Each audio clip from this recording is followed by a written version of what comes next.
Hey guys, and welcome back. We're playing Lovers Enigma. It is a demo on the Steam store. I assume it's on itch.io as well, but I got it on Steam. I don't know much about this game, but it looks really cool, so I was very invested. I believe your husband dies, and you have to, like, detect how, when, why, because you are in trouble for it, though you didn't do it. Yeah?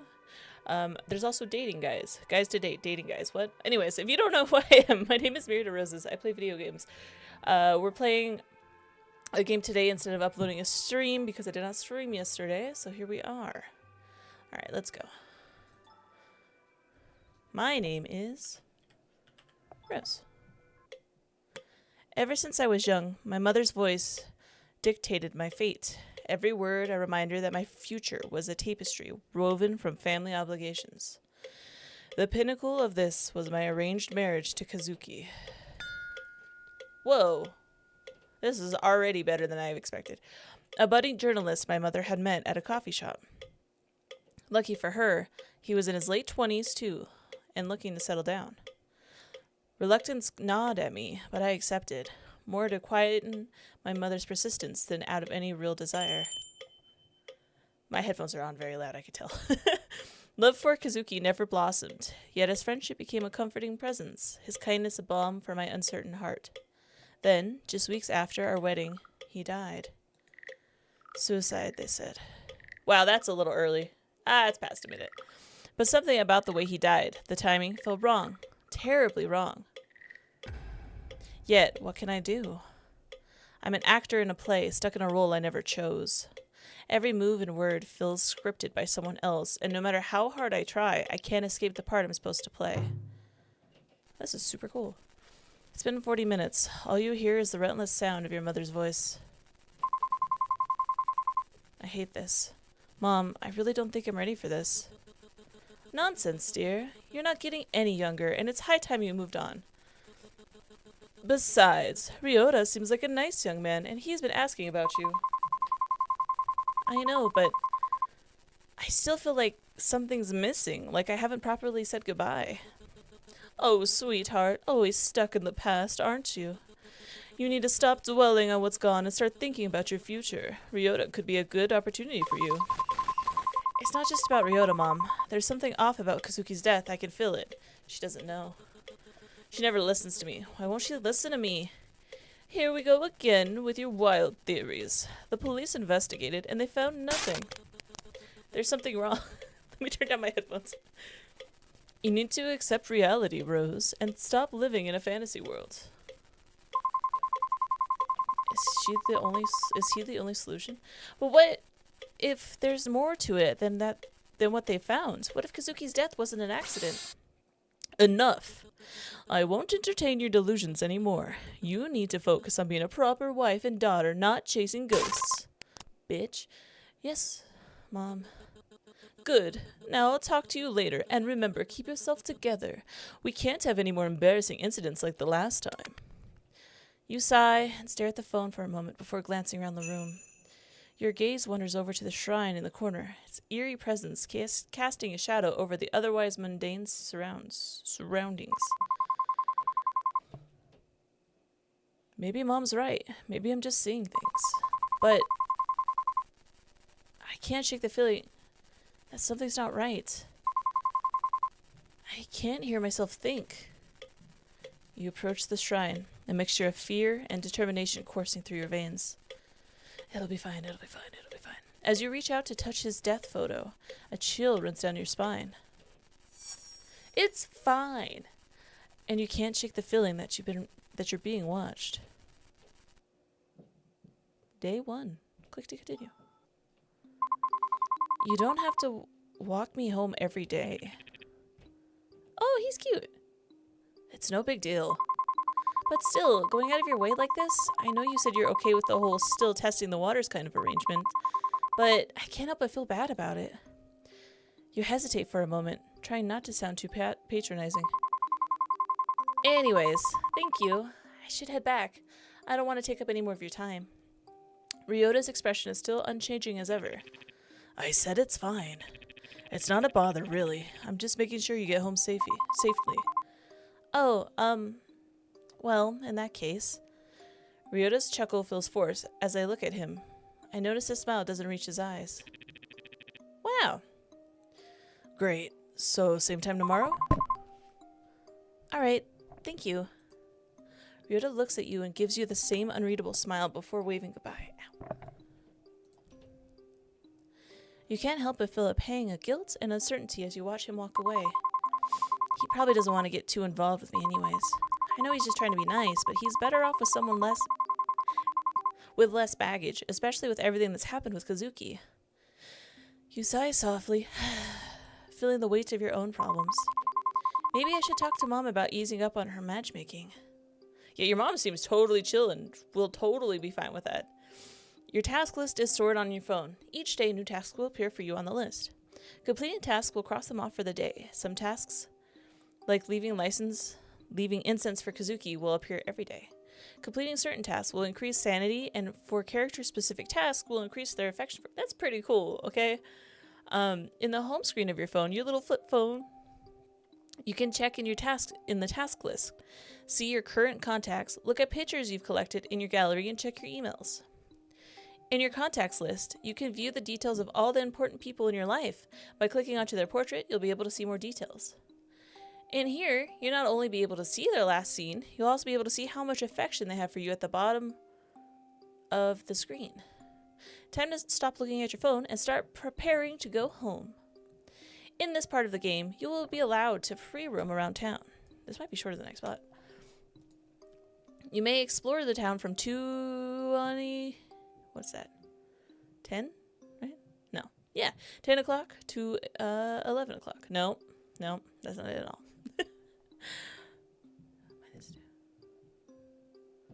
8 to 11. Yeah, there we go.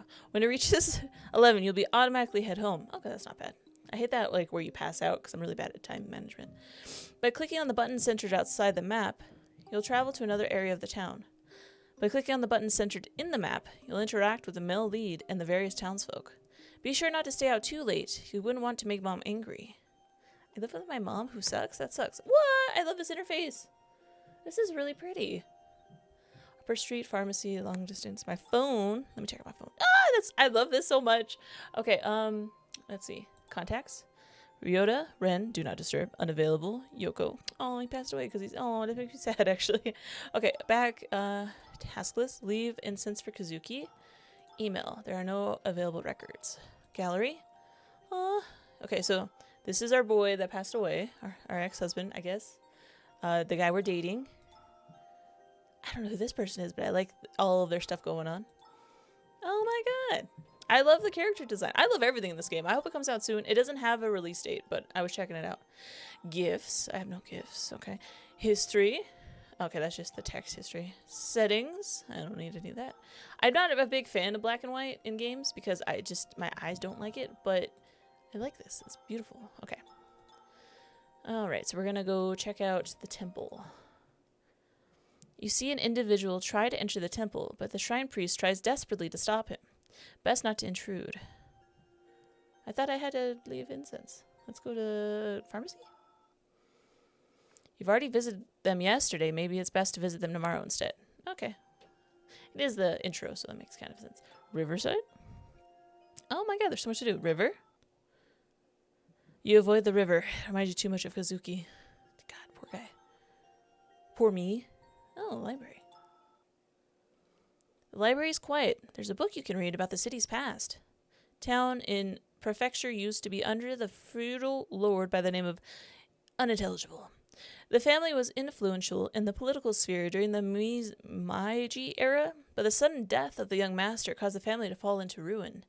Some say his death was no accident, while others say there were supernatural things at play. Well, that's enough reading for today. Alright, so we passed time. Okay, cool. I don't want to see a movie yet. That's Upper Street. Oh, okay. Cafe, sweet shop. Let's check out the sweet shop. It seems to be closed today. Maybe you should visit the old lady that runs this place tomorrow. She was always kind to you, and it's been a while since you've talked to her. I really like this game. Cafe? The cafe is closed for today. I should head back home. Excuse me. I will head home when I am ready. Good and ready. Why would I walk into the alley? I don't know. The alleyway looks dark and musty. Okay. Strange office. This place seems shady, and there's a faint music playing from beyond the door. Is it a cat? Oh, it's a cat. There's a strange cat here. Pet the cat, of course. Meow. Affection with 𝕻𝖆𝖙𝖵 increased. Oh my god, I love it. Okay, been there. Wait, we haven't been there. Convenience store. Let's check it out. You want to enter the convenience store, but there are a group of drunkards blocking the way. They seem to be yelling at the clerk. It's best if you avoid them. It's really late. I better head home before Mom gives me a mouthful. Fine, we'll go home. She's only told me that like 20 times, so I think we should listen. Riverside. Neighborhood district. Right? No, Upper Street? We'll find our apartments. There we are. You walk down the corridor to your apartment. As you pass by your neighbor's unit, you hear a loud thud coming from the room inside, then a scuttle of footsteps shortly after. The door clicks open and you see a familiar, yet sporadic silhouette pop out from behind the door. You. Oh, you, Before you can say anything else, he cuts you off. Can you stop leaving your trash outside? And when you leave the house during the day, you're always so noisy. I know you have nothing better to do, but some people have things to do, you know? He gives you the stupid look on his face, reminiscent of a certain 2008 anime. You want to yell at him and call him a stupid, naggy bit, but you're an adult, and even though he's short and rude, he should be able to reason like one too. I'm sorry. I'll try not to be too loud next time. You expect him to continue berating you, but his expression softens. Seems as though he was expecting some sort of resistance from you. Yeah, you better. Ren looks at you for a moment, a hint of defensiveness in his gaze, before reluctantly nodding his head and closing the door behind him. What a strange guy. I barely see him, and when I do, he lectures me. Whatever. I can't let some weirdo ruin my day. Oh, neighbor store. Go home. You finally enter your apartment. A groan escapes from your lips as you're finally able to kick off your shoes and collapse, exhausted, onto the couch. Why do I always have to deal with weirdos after a long day of work? Shut up. I'll hurt you, stupid. Shut up. What is this us to us? Speaking of work, I can't deal with it anymore. There's too much going on. Everyone looks at me with the same pitiful yet annoyed expression. They gossip about me behind my back, yet every time they see me, they offer some unnecessary advice. It'd be so much easier if they just told me straight to my face that I'm weak. And Ryota, he's definitely not happy about this arrangement. And Kazuki, his death. I just need to keep it together, somehow, and then I'll be fine. I can't fall apart now, not yet, not with everyone waiting for me to fall. Maybe they're right. Maybe I am weak. Maybe I deserve their looks, their gossip. Maybe I deserve all of it. No, not again. Kazuki? It's him. Please let it be him. No, that one's real. It's real. Or it's not. What? No, but please, not again. Hello? Anyone home? Oh, thank God. Yes, coming. You rush over to the door, opening it frantically in hopes of ignoring the strange noises coming from your apartment again. Hello. Sorry for the noise. What? No, who is it? Hello? Your eyes widen in surprise at this weirdo's sudden dramatic entrance, a mix of confusion and skepticism on your face. What? Can I help you? Ah, the vibe from your home are not immaculate. I can already sense the bad spirits squirming around your abode. But no matter. I am otome Haruki, exorcist extraordinaire, at your service. You blink, taken aback by Haruki's grandiose introduction. You were shaken up before, but now you're just simply perplexed. Who the hell is this guy? Exorcist? Haruki pauses for a moment, seemingly as though analyzing you a bit, his face showing a momentary tinge of shock. Then he shakes his head, as if to shrug off the thought before continuing on with his introduction. Indeed, your esteemed mother has employed my services to assist you with the spiritual disturbances plaguing this dwelling. Your skepticism grows as you eye Haruki warily. And you're sure you can handle it? Fear not, fair maiden. My reputation precedes me. While some may doubt my methods, I assure you I possess genuine spiritual prowess. Doubt fills your mind, but at this point, is embracing a bit of spiritual fanfare really the worst idea you've had? Well, I suppose it can't hurt to give it a try. Haruki beams at you, his smile shrewd yet unreadable. Excellent! With your cooperation, we shall banish these troublesome spirits post-haste. Now, shall we begin? You hesitate, staring at the strange man once again. All right, maybe letting some weirdo into your house isn't really the best idea. Actually, I appreciate your offer, but I think it might be better if you come back another time. I need some, time to prepare myself for your methods? Haruki's smile falters, but he nods, reluctantly accepting your request. I understand, dear client, though I must say the spirits may not be so patient. But if it is your wish, I shall honor it. Until next time, then. Just like that, the exorcist disappears as mysteriously as he has appeared. You close the door and you turn back into your apartment, trying to steady your breath. As the silence settles, a sudden tremor courses through the room. The furniture rattles, and that unsettling croaking noise fills the air again, sending a shiver down your spine. I thought it would be gone by now, but it's still happening. No.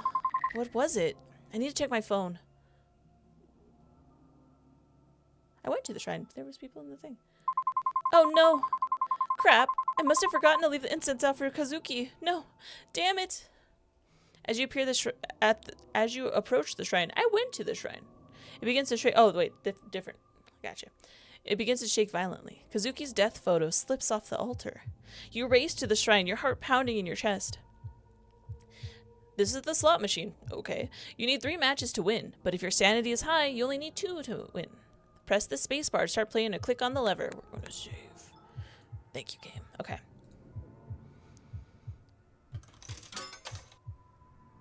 Look how cute. Who is this guy? Oh, am I supposed to do it on purpose? Okay, wait.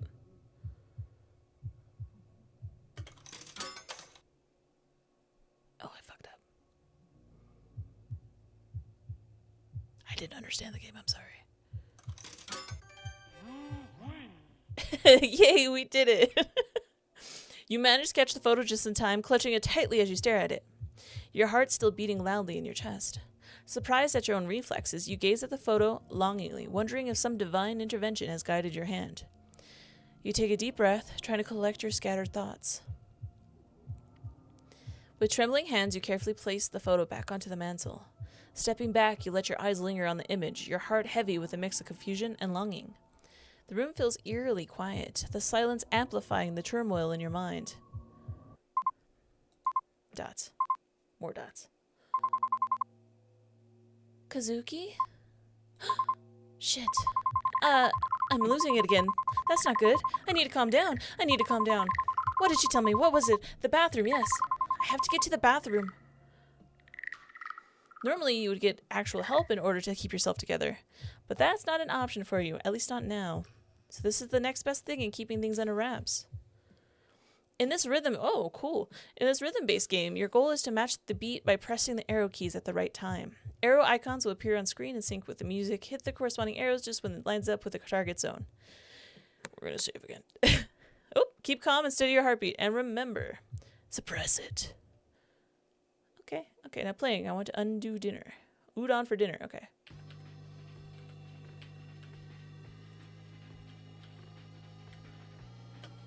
Wait, am I... Oh, sorry.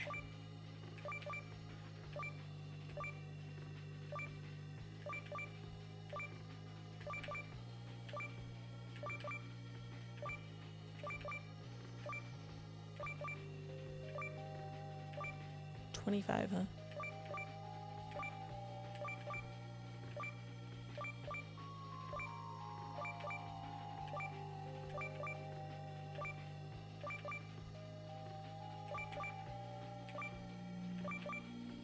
Sorry, I was using the wrong keys in the beginning.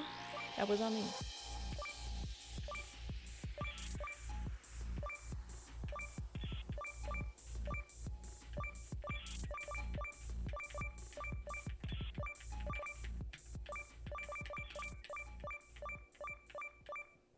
That's pretty decent, I would say, for not having the right keys in the beginning.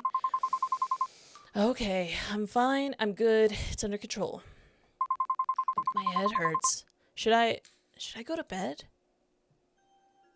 Oh. Shrine. Let's go check out the shrine. Kazuki's shrine. You try to tend to it every day, but today you can't bring yourself to touch it for some reason.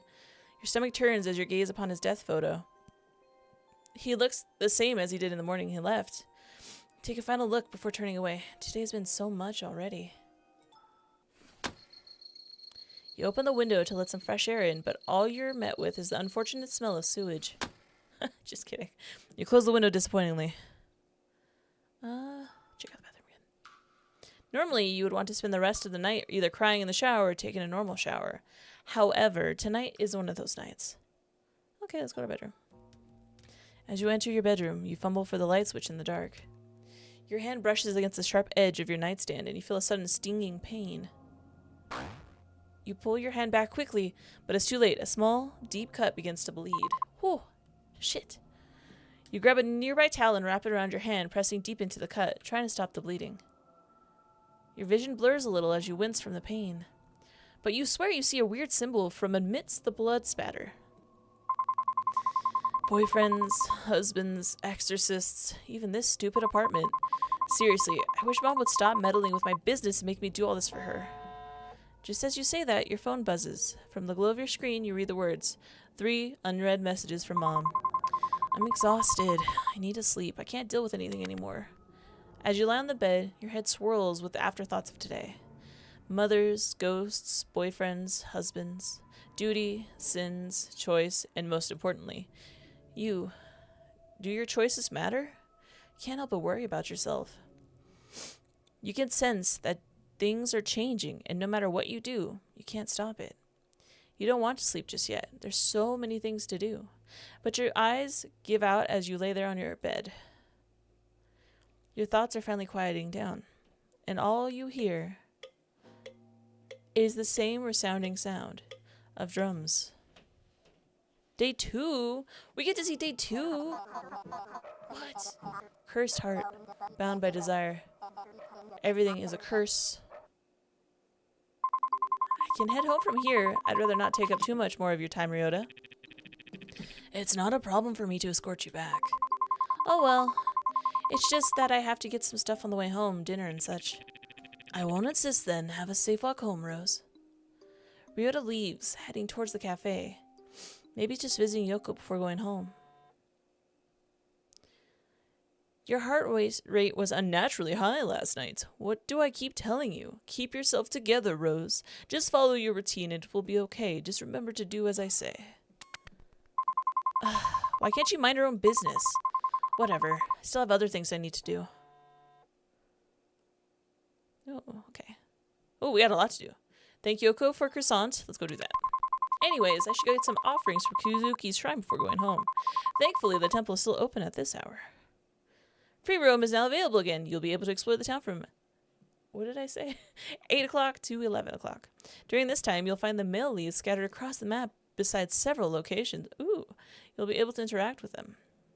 You can also interact with various other townsfolk from other side interactions. However, they won't wait forever. Some interactions will disappear after a certain time, so choose wisely. Additionally, any interaction involving the main characters will automatically advance time by an hour. Plan your night carefully. Ooh, okay. Who is this? I gotta go to the temple anyways. This is so pretty. This is such a pretty game. Oh my god.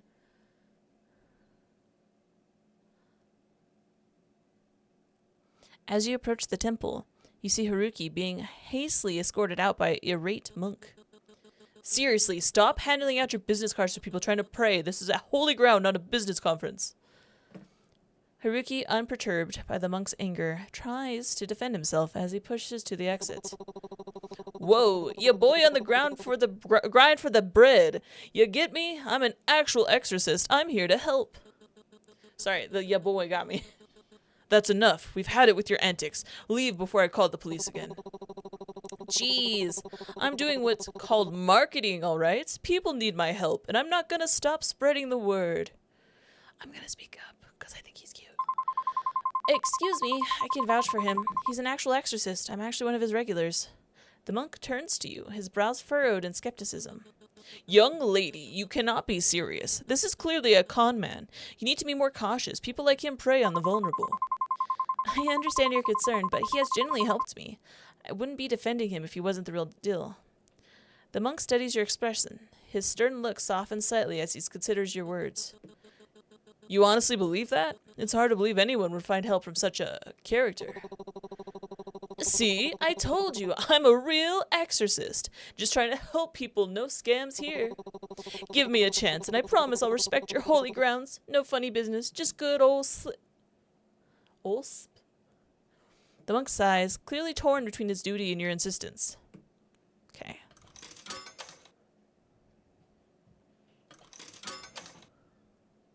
I like this. This is very cute. This is so cute. All right, I'll give him the benefit of the doubt this time, but if I catch him causing trouble again, he's out for good. Thank you for understanding. Trust me, he's really helped me out for some bad spots. The monk nods reluctantly. He's done nothing for us yet, but I like that we lie for him. That's very sweet. Very well, I'll take your word for it. Just make sure he respects the sanctity of this place. Haruki grins wildly, clearly pleased. Thanks for backing me up, Rose. You're the best. I owe you one. Anyway, dear clients, what brings you to the sacred ground? Surely you didn't come just to witness my flair. Dip, dip, dip. I came to get some stuff for Kazuki. What a kind-hearted wife. How commendable. Though I must add a little note. Simply bringing gifts might not suffice to appease all spirits, especially those of the rather malevolent kind. That's where you come in. You flatter me, my dearest client. I shall do my best to navigate these intricate spiritual matters with the same flair and expertise you do believe I truly possess. Flair and finesse, huh? Sounds like you're selling yourself pretty hard. Well, one must advertise their talents. Besides, I believe a little charm never hurts anyone, especially when it comes to dealing with the otherworldly. Think of it as an added bonus to my professional services. You're always so cheerful, Haruki. I really feel like I can relax when you're around. I'm just doing my part to lighten the mood. Exorcism would be such a gloomy business otherwise. But I must warn you, spirits can be quite tricky, you know. The world of the supernatural is like an intricate dance sometimes. Even benign spirits have their own quirks and challenges. What I sensed at your home the other day, I didn't want to bring it up there and then, just in case you got scared. But whatever's in there, whatever's haunting your house is not a simple ghost. It's something that has been festering for years. Who wouldn't be afraid if you put it like that? Forgive my choice of words. What I meant to say is, there's something strange brewing spiritually in your home. But that's not something the strong and knowledgeable exorcist from the 𝕻𝖆𝖙𝖗𝖊𝖔𝖓, that is I, can't handle. So please, trust me, I'll help erase any evil that plagues your way. What face is that? Anyway, I would love to stay in chat, but duty calls. Remember to contact me if anything happens. I'll be off. I like that they do little emotes in his voice. It's cute. With a dramatic flourish of his coat, Haruki turns and heads down the temple steps, disappearing into the bustling streets. You watch him go. A mix of amusement and reassurance settling in. Despite his eccentricities, Haruki's presence feels undeniably comforting. Yeah. Right. I better get to Kazuki's incense while I'm here. Yippee! Okay, we gotta go to the cafe next. Affection with Haruki increased.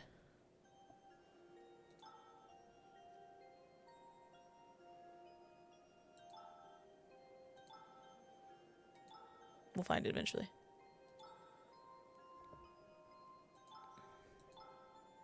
There it is.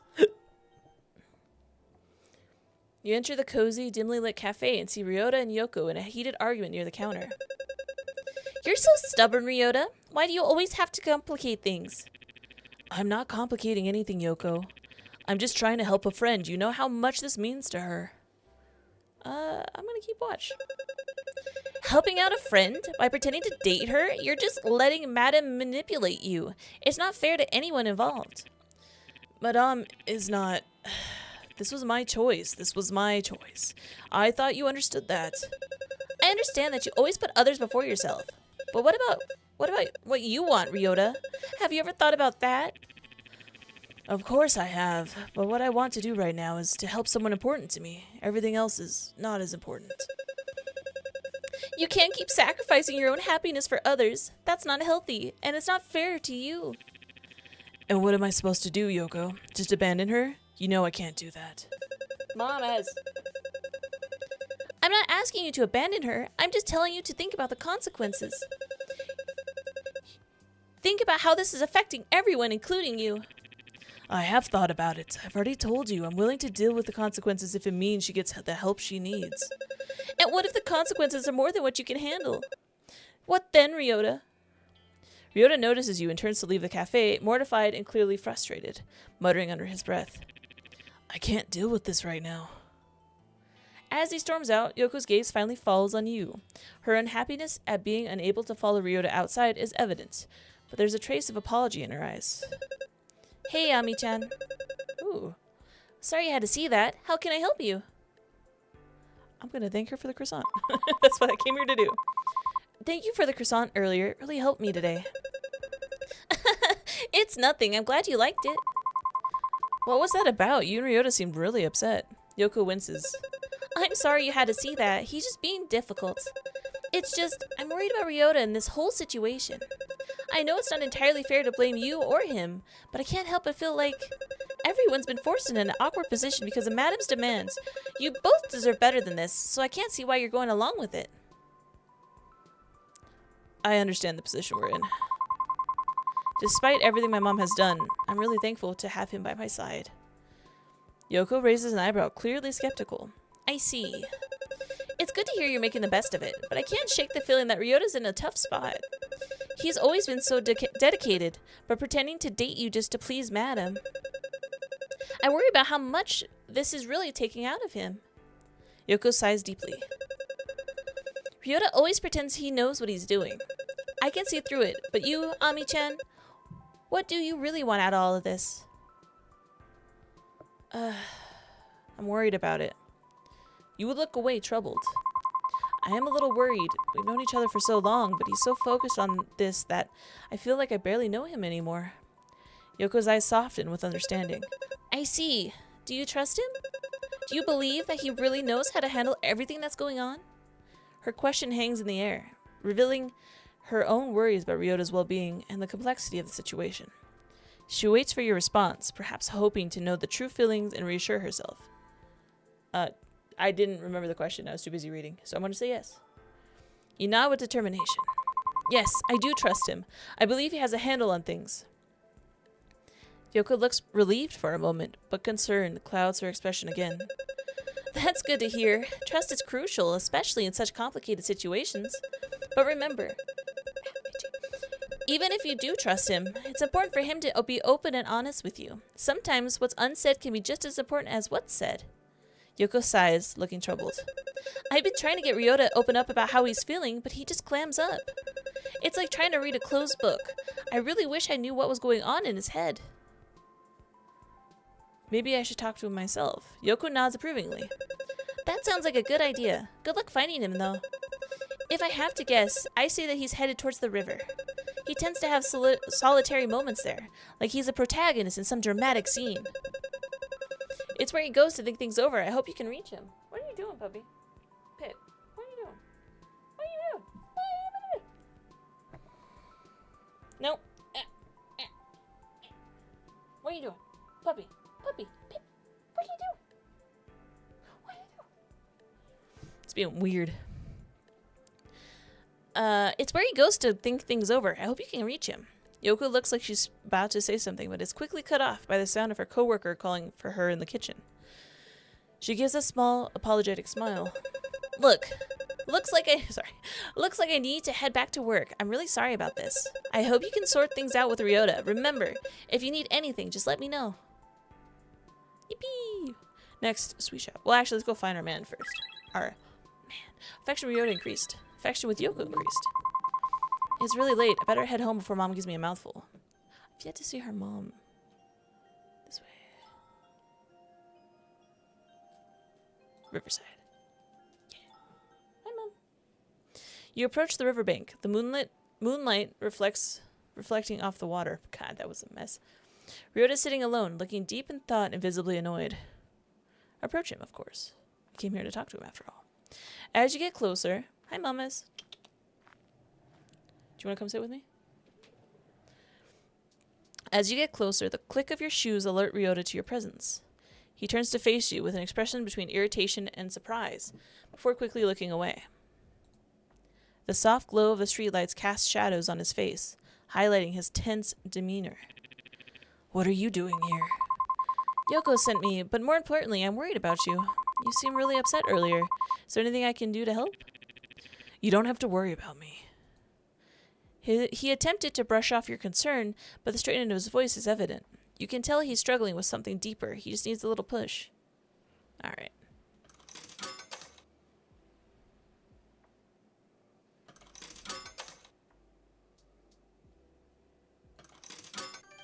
Yay, we did it.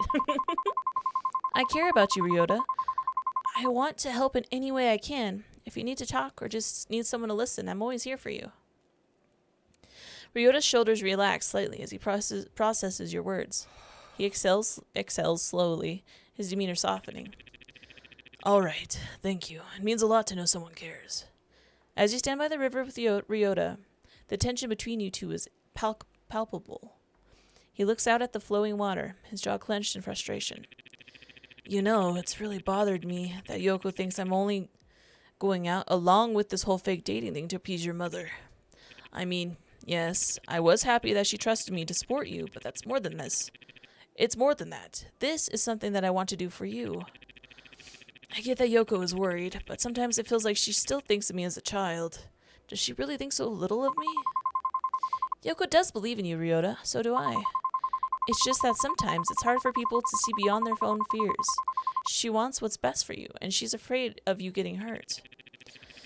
I know she means well, but it's frustrating. I wish she could see that I'm not just doing this for the show.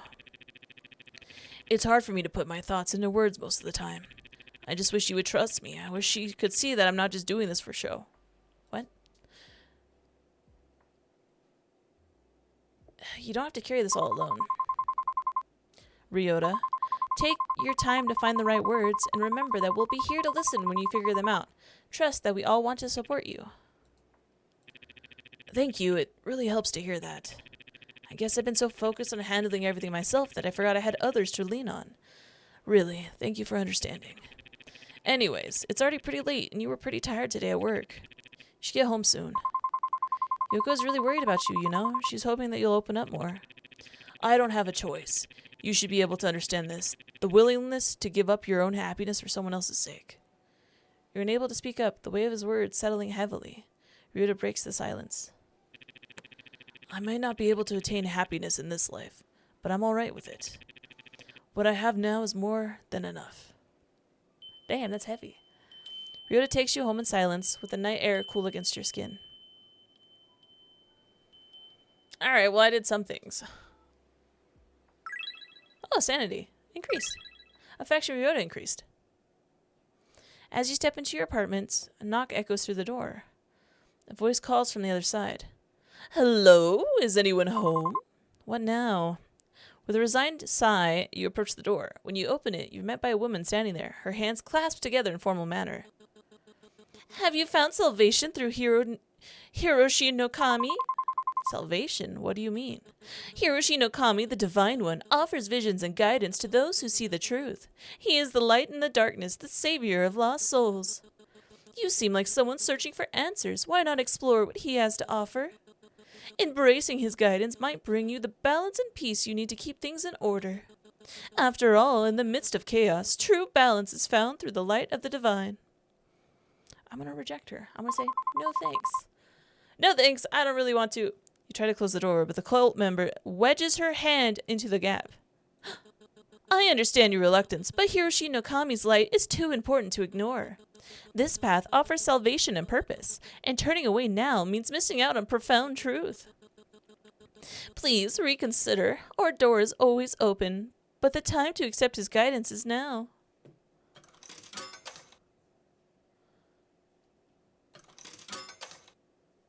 I don't mean to keep picking him, it's just like the first one I see.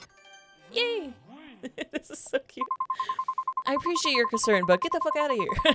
But now is not really a good time. I'll definitely check it out again, though. I understand. It's not the best moment, but Hiroshi no Kami's guidance is essential. This opportunity to find balance and peace might not come again. Isn't your search for answers worth exploring? I'm really not interested right now. But think of the clarity and purpose you might gain. Just a brief visit could make a world of difference. I said no. I need to focus on other things at the moment. I see. Well, I'll respect your decision for now. I'll come back with more information if you're still unsure. Thank you for at least considering it. Remember, our door is always open. The woman bows deeply and with a final, lingering look, turns away, leaving you alone. Alright, I gotta go to the shrine. Take care of the shrine first. After a long day, you decide to visit Kazuki's shrine. Compared to the day before, it's still relatively neat. I should take care of him first. Hope this keeps you at peace for tonight once again. Maybe it's my imagination, but the air around the shrine feels a little colder, and the feeling of gratitude settles in my bones. You smile softly at the shrine. Good night, Kazuki. Tidy shrine. Work was tiring today. I'm sorry, Kazuki, but I'll do what I can. There, all better. Affection of Kazuki increased. Oh, his little ghost is like, I like you. You're pretty cool. I did not do the two things. That's fine. General bathroom. Okay.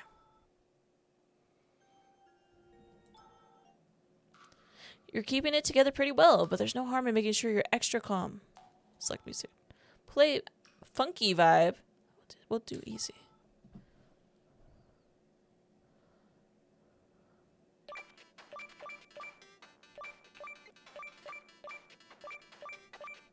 This is so cute. I like that it has mini games. A lot of dating sims are just, you just read forever, which is fine, but I like when they have like stuff to break it up.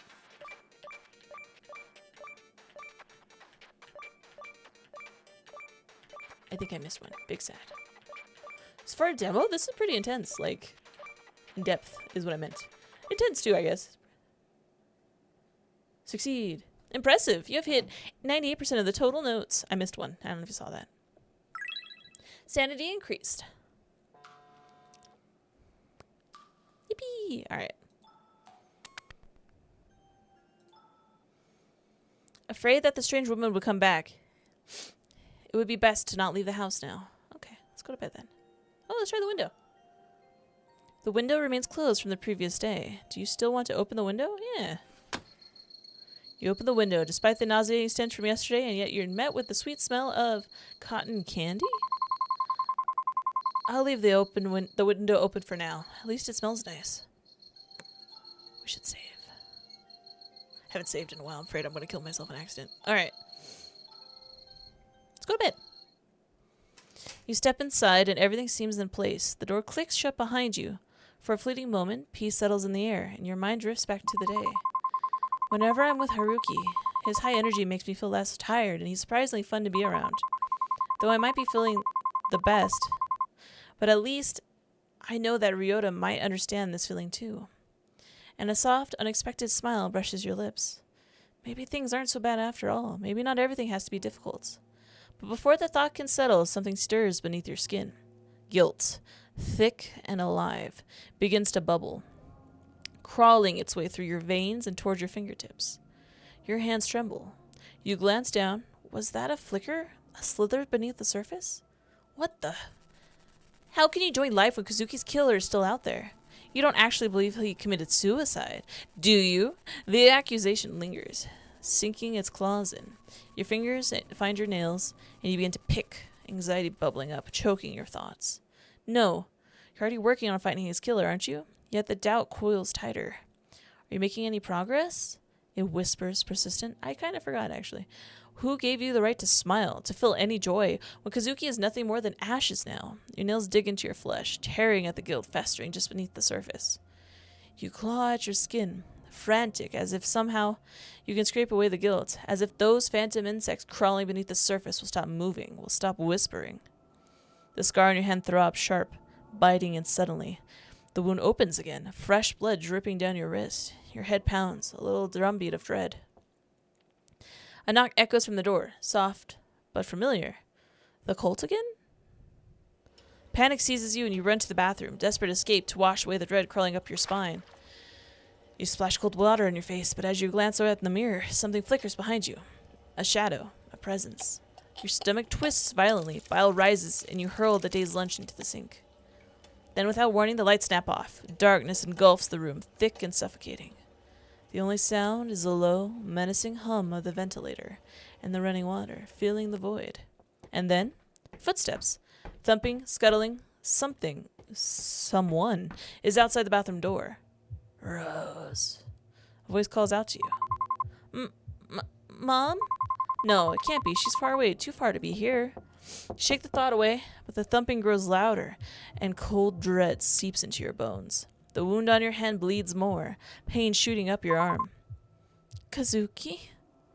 You whisper a prayer, barely audible. I'm sorry, please. I'll find your killer, I swear. Your phone buzzes in the dark, cutting through the tension.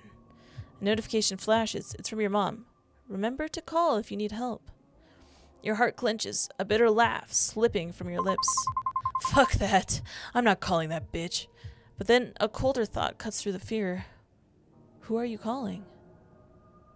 Haruki? Haruki? Yeah. Your hands tremble as you pull your phone out and call the only person you know who could deal with this. Ring, ring, click. Hello, dear client. Are those pesky spirits being restless again? Or perhaps they're moving things around your apartment.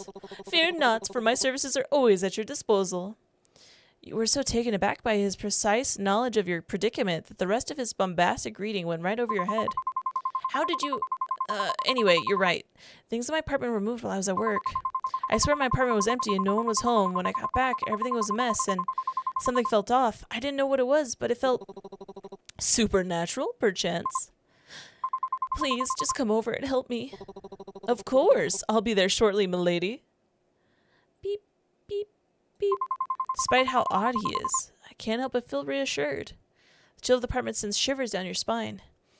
And so, partly against your better judgment, you step out of your apartment to wait for Haruki to arrive. When the steady tapping of Haruki's shoes finally echoes down the hallway, the sun has already started setting. It's not even that late then. He waves at you before grasping the doorknob and opening the door with a flourish. After a brief moment, he pauses in the doorway, turns, and gives me a wide grin. My, this is quite the energetic spirit we have here. Of course, this will not be an issue to me. I would advise that you step back a bit, milady. You obediently take Haruki's advice and take a few steps back. Haruki, almost in strategically like fashion, places candles around my apartment. He then comes back to the doorway and prepares to chant. The very air of the room starts to feel charged as Haruki's voice takes out a melodic quality. Words that I have no understanding of flow like water from his lips. His hands trace intricate patterns through the air, the candles flickering wildly as the flames dance erratically in the non-existent wind. It doesn't take long for the room to fill with unsettling energy. A chill runs down your spine as a cold draft rustles curtains, sending shivers across your skin. The melodic chanting is suddenly interrupted. Haruki clutches his chest, staggering. A faint trickle of blood escapes from the corner of his mouth. Each cough sends specks of blood splattering onto the floor. The room is filled with the sound of his labored breathing, and the eerie silence is only accompanied by the tickling of the clock. The flickering candles slowly calm as Yuki straightens slowly, wiping his mouth with the back of his hand only to unsuccessfully smear it again. It's fine. Just a particularly strong spirit. I'll manage. Though, something like this can't possibly stop the strongest exorcist around here. Of course. Something as minute as this can't keep me down. With the strength of 1,000 suns and the wisdom of ancient sages, I shall vanquish any spirit that dares disturb your peace.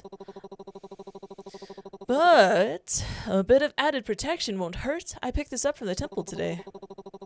It's not as strong as me, of course, but it does work. And even if it doesn't, it does add as a cute little addition to your bags. Oh, it's cute. Haruki digs through his bag and pulls out a small lucky charm with a cute cat face on it. Please have it. Thank you. It looks like you, cat face. Do you think so? I guess my charm is rubbing off of those cute little cats. Yeah, it's got the same mischievous smile. Well, I do aim to bring a bit of cheer to even the most serious situations. Speaking of which, this little guy is said to ward off evil spirits. Keep it close, and it'll help keep the negative energy at bay. I appreciate it. Hopefully, it'll be as effective as you are. Of course! Together, we'll make sure your apartment stays spirit-free. And if you ever feel uneasy, just remember my charming face on the kitty. All his waving around leaves his sleeves pulled up, revealing tattoos on his arms that seem closer to carvings than ink. You can't help but steal a couple of glances at them, noticing beads of blood seeping along the intricately carved symbols. Haruki notices the glances and sends you a grin your way, eyes twinkling mischievously. Ah, those old things. They're my best-kept secrets. People say they're a map to buried treasure, but I'm afraid it's just my way of keeping things interesting. You're bleeding, though. Is something to be worried about? What kind of exorcist would I be if I were afraid of a little blood? I'm fine. Besides, it hurts a lot more when I got them. You hand him a towel as you take a seat next to him. Still, though, it looks painful. You hesitate, thinking about whether or not you asked Haruki about them, but he sensed your curiosity and speaks up anyway. They're protective wards, so that I won't ever lose a battle with the spirits. But if you're so strong, why do you need them? There's no shame in relying on an extra layer of protection. Sometimes there are enemies you can't fight alone. And besides, they look pretty cool, don't they? Adds to the whole mysterious exorcist vibe, like I walked straight out of an anime or something. You roll your eyes, smirking at his cheekiness, but your smile fades when you see Haruki wince in pain. He's still hurt. His wound is still bleeding, and there's a ghost in your house. Haruki, you know, behind all that cheeriness and grandiosity, it seems that I don't know much about you. He pauses, his expression shifting as he searches for the right words before finally responding. It's nothing too interesting. Haruki's smile fades slightly, his eyes distant, as if he's sorting through unpleasant memories, or perhaps he's still dealing with the pain. Well, I've always been spiritually gifted. It's been my thing for decades. It's the only thing I have. It might not seem like it, but I guess there's a responsibility to it. Oh, and I like mackerel? Mackerel's alright, I suppose. Alright, it's the food of the gods. Haruki's expression shifts to something softer, but still is genuine. I know it might be hard to trust someone like me, but if for some reason you do, thank you. I appreciate it. I promise I'll tell you everything someday, maybe over some fried mackerel. You give a soft chuckle at his playful remark as he returns to his usual demeanor. He adjusts his sleeves to conceal his tattoos once more. The little ritual I did should keep them quiet for a while, but watch out, this is one persistent spirit. You nod gratefully, feeling a sense of relief mixed with concern for Haruki's well-being. Thank you, Haruki. Please take care of yourself. He acknowledges your words with a nod, his eyes reflecting a flicker of gratitude amidst the wariness. Always, my dear client. Until next time. Haruki trots back down the hallway, giving one last wave as you close your door. Sanity increased. My sanity's 100%. Yay! Sweet smell of jasmine still wafts through the air. Okay. We're gonna save. That was a long moment.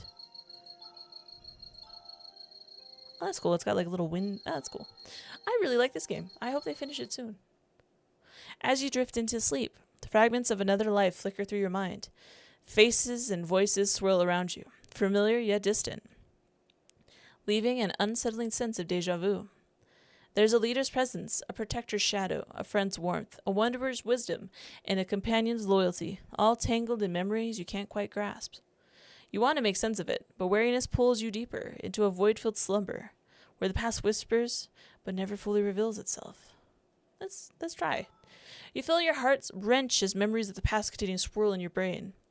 You hear the same familiar knockings, but this time they feel different, not teeming with the same malicious intent brewing in your apartment, but with an air of protectiveness, warmth, and even love. Someone loved you, very much. He cared about you in the past. When you were chased out of your village, he took you in. Yes, him. He had everything. A mansion, servants, and power. Unlike the people at your village, he wasn't afraid of you, even though you brought endless calamities. He was potential. He saw strength and he saw kindness. Despite everything, you were the calm in his life. Until. Dig deeper? Yeah, I'm gonna fuck. Until the calamity, yes, you ruined everything. You had someone who loved you, but you couldn't help it. You had to ruin it all, didn't you? You had people who cared, yet that wasn't enough. You had to destroy everything. A persistent ache gnaws at your temples as you toss and turn in bed. When you finally drift off, you find yourself trapped in a state between waking and dreaming, with the oppressive weight of sleep paralysis pinning you down. All around you, the shadows dance and morph into haunting figures. Muffled voices, distant and unintelligible, echo in your ears as they scream your name. You see the people who loved you melt into a horrifying mass of flesh and blood. You try to scream, to move, but your body disobeys you desperate commands. Just when you think you can't take anymore, the darkness recedes. You wake up drenched in sweat and trembling, the nightmare's clinging remnants leaving you shaken and exhausted. Woo! Sanity decreased, but I mean, it was at 100, so we should be fine. After work, as you stepped off the train with 𝕻𝖙𝖗, your phone suddenly rings. Seeing that it's an unknown number, you excuse yourself and step aside to answer, leaving 𝕻𝖙𝖗 to wait for you curiously. Hello, this is Officer Watanabe. I'm calling to discuss Kazuki's case. Yes, what is it? Have you found something? Did you find his body? Actually, we didn't find anything. We thoroughly investigated the matter, and the evidence all points to a tragic suicide. We believe it's time to close the case. I understand this is difficult, but continue to push won't change the outcome. You can't be serious. There are too many unanswered questions. I know there's more to it. Kazuki wouldn't just end his life like that. His body wasn't even found, and that suicide note was clearly fake. Again, I sympathize with your situation, but all the evidence supports our conclusion. We will not reopen the case unless we receive concrete proof that someone else was involved. No, I can't accept that. Kazuki deserves better than this. I deserve closure too. Look, I understand that you're grieving, but if you continue to pursue this, you could face legal repercussions for obstructing the police. I'm advising you to let it go. Are you just going to leave it? We don't have the manpower or resources to waste on a closed case. I'm very sorry. I hope that you'll be able to find peace soon. And with that, the line goes silent. You angrily close your phone. Your reflection stares back at you helplessly from the darkened screen, as if begging you to do something to fix this. An overwhelmingly urge to scream wells up in your chest. I'm sorry about that. His voice surprises all the rage out of you. In your agitation, you had forgotten that he was still around, watching the whole debacle unfold. You turn around mortified. Sorry about that. It's just the police again. You must have guessed. They're giving up on Kazuki's case. I'm really sorry that all this is happening after the work you put into this. I don't know what I can do to help, but if there's anything at all... Oh, no, it's okay. This is my burden to bear. I could share it with you if you'd let me. Even so, it's not good to fret over the past. Your mother's right about that. Not her again. What are you doing, weirdo? I know you really look up to her, but she's not exactly the best person to listen to, especially with how stubborn she is about her ideals.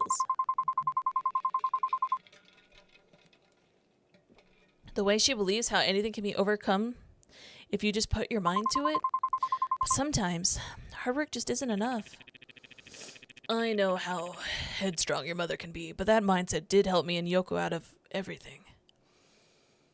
You vaguely recall how your mom was there for 𝕻𝖙𝖗 and Yoko back in school. She helped them to escape their abusive home, always listening and supporting them as their teacher. It's a memory that sticks with you, especially when you think about how different things were for you. She means well, and she cares about you. Does she now? The words come out tense and bitter. You can't help but feel angry at your mom for pressuring you even in her absence, at 𝕻𝖗𝖗 even though he doesn't know any better, and at yourself. 𝕻𝖗𝖗 senses the change in tension and clears his throat. Today's been a long day. Should we grab some food before I take you home? Yoko has been going on about this new pastry at the cafe. We could give it a try. You hesitate, unsure whether to accept his offer. On one hand, you're annoyed at his blind admiration of your mom, but on the other hand, you know he's not doing it on purpose. Yeah, let's accept it. He's so sweet. All right, I'm a bit hungry, so let's go. 𝕻𝖗𝖗 smiles warmly at you, his concern momentarily fading. All right, let's go. Affection, yay. Oh, Ami-chan, are you here to see me? And you're here too, I guess.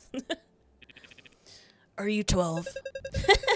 You're always so sensitive, Rio. Anyway, how can I help you guys? Oh, I just came here to talk to you, smiley face. You're so cute. You didn't have to butter me up to get pastries. I always save some for you in the case you drop by after work. You know I'm not here for that. That's just a bonus. The real treat is talking with you. Thank you, Ami-chan. Your sweetness is wasted on someone like my brother. Seriously? I'm right here, guys. We're only joking around. And besides, it's not like you guys are actually dating, right? Aw. Here, this is for you. Yoko hands you a golden and flaky croissant. Enjoy. You're never that nice to me. Because you don't deserve it, but Ami-chan does. Anyway, we just gotten some new pastries that are to die for. What will it be? I only know these two, so we're gonna go with a chocolate crepe. I know what a crepe is. Sounds great. I'll take that over there.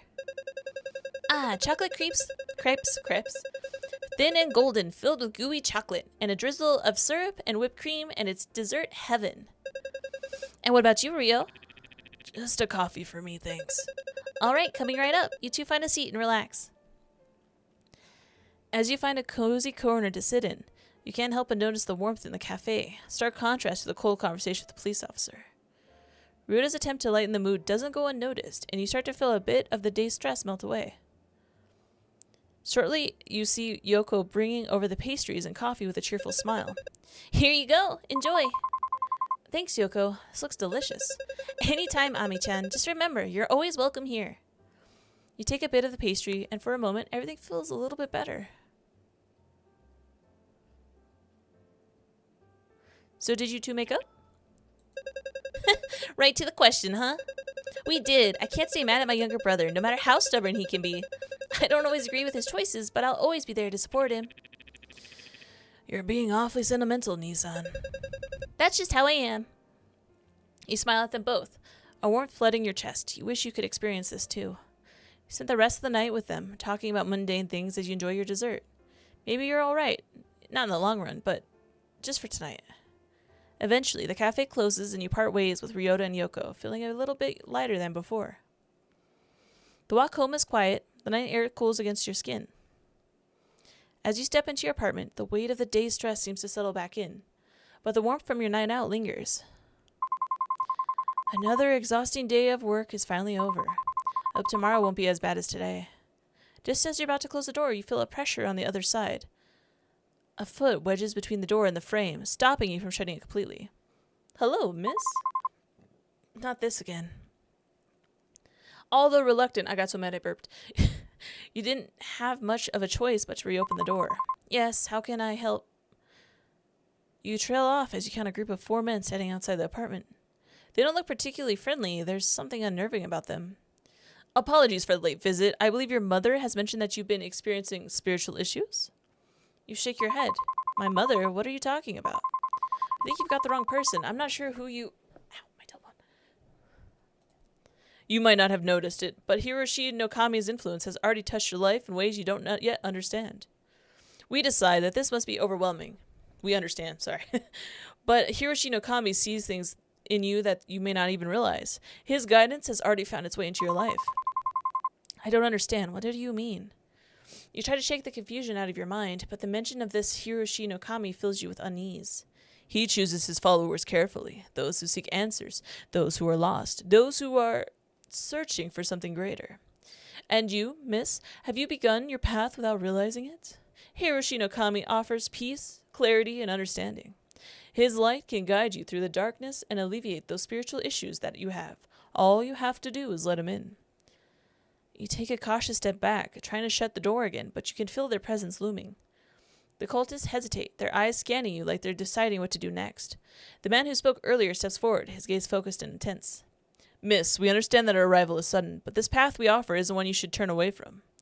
Hiroshi Nokami's light is already in your life. It has touched you in your dreams, and it can give you more than you could ever imagine. You tense up. It's not like last time. There's a force behind his words that make you feel trapped. I don't know what you mean. I've had weird dreams, sure, but that doesn't mean I need your guidance. I'm fine on my own. Another cultist firmly pushes a little closer to the door. That's where you're wrong, miss. You've been searching for something, haven't you? You don't even realize it yet, but Hiroshi no Kami sees your struggles, your doubts. The light he offers can give you the peace you're craving. The answers you've always needed, but only if you accept him into your heart. Another cultist steps closer to you. Hiroshi no Kami can see your fear, your uncertainty. You're standing at the threshold of something far greater than yourself. We are offering you the key to unlock your potential, but do you have to choose to step forward? Don't let fear keep you from the truth. You feel your stomach tighten, the pressure of their words hanging in the air like a heavy weight. I don't need anything from you. I'm fine. Just... No, you're not fine. You're hiding from the truth. It's obvious. You've been running from your own destiny, from the path that Hiroshi no Kami has set for you. But his light is unwavering. His purpose is inevitable. I'm not interested in this Kami of yours, okay? I just wanted you to leave me alone. Listen to yourself. You can feel it, can't you? The restlessness inside you? Hiroshi no Kami will calm that storm. All he asks is that you open your heart, trust in him, and allow him to guide you. You know that deep down, you won't find peace until you accept him. You feel a cold chill running down your spine. This isn't just a request anymore. It's an ultimatum. And you start to realize that the more you resist, the more they're going to push. Miss, please. You don't know what you're turning away. Hiroshi no Kami offers you everything you've ever wanted. Purpose, clarity, belonging. Can you see? The truth is right in front of you. Stop fighting it. Let him in. You'll find peace. You'll find strength. Just open your heart to him. Feeling the weight of their words press on you, anxiety starts bubbling up. You don't understand. I don't want this. I don't want your salvation, your Kami, or whatever it is you're offering. Just leave me alone. A look of disappointment flickers in his eyes before he exhales, almost sorrowfully. We were hoping you would come to this on your own, miss. We wanted to offer you guidance, not force you. But it seems you're still not ready. We will be back. Hiroshi no Kami's light will reach you eventually. Everyone finds their way to him, in time. But you will have to face him, whether you're ready or not. The cultists begin to step back, one by one, but their eyes linger on you almost as if they can see something you can't. The weight of their gaze lingers long after they disappear down the hallway. You close the door, your heart pounding, panting, feeling the strain of the encounter. They want to accept their Kami. They want probably me to accept their Kami and aren't giving up that easily. They're going to keep coming back to push me to their side. However, before you can crash out onto the couch as you usually do, you see her. An all too familiar presence seated with a rigid stillness that sharpens as she looks up, disappointment carved into her expression. Why are you doing this to me? You know who called me today? The police, again, and why? Because of you, prying into that Kazuki boy's death again. How many times must I tell you, this curiosity will be your ruin? Mom, please, I don't need... Need? This isn't about what you need. I'm not offering help. I'm telling you what it has to be done. Everything you're missing, I've already laid out the answer for you. I'm giving you solutions, but you're the one that's not willing to change. It's you that's the problem. Ryota, the exorcist. Mom, I'm trying. I really am, but... Trying? By pushing away the people I send your way? Imagine my shame, knowing you treated those with wisdom and respect like common intruders. You were the one who sent those weird religious people to my house? Mom, they're complete strangers. Weird? Watch your tongue, girl. They've grasped truths you'll never understand, and you turn them away? You are unwilling to change. Mom, I don't need them. They can help you find peace. If you let them. If you let me help you. Her gaze pierces through you, and then a calculating shift. Her voice softens to a deceptive murmur that chills your skin, like the calm before a storm. You wouldn't have to bear these burdens if you just listen. All I want is what's best for you. The room feels as if it's closing in, shrinking with every word that slips from her mouth. Her voice relentless and insistent, sinking into you like a weight pressing from every side. It's too much. Your sanity slowly slipping. Your heart slowly pounding against the pressure building in your chest. The constant urge for you to give in, to surrender if only to quiet her voice. I can't take this. I don't know what to do. Your mind reels, clouded by anxiety as her words echo around you. The pounding in your chest grows stronger, threatening to overtake your last bit of composure. And despite your visible displeasure, your mother keeps speaking, her voice a constant assault against your thoughts. You almost break down as your mother's words ring in the background. There you go again. Are you going to say something or just sit there? She waits, her gaze piercing, expecting you to respond. What are you trying to pull? Don't just stare blankly at me. Her face hardens, her gaze latching onto you, demanding more. Ow. Your grip falters, nearly slipping entirely, when suddenly a voice soft and unfamiliar echoes in your mind, cutting through the clamor. You don't have to do this alone. Your eyes gaze over to the phone in your hand. You don't have to deal with her ramblings alone. Yes, you can always get help. I'll have to call someone, but Ryota's nowhere nearby, and Haruki, who knows where he is right now? Ren could be an option, but he's hardly the type to calm things down. If no one's going to get here right away, then I'll have to keep her distracted until they do. But who should I call? Ren is our neighbor, yeah? I'm slacking, I'm sorry. I'm assuming. Yeah, let's call Ren.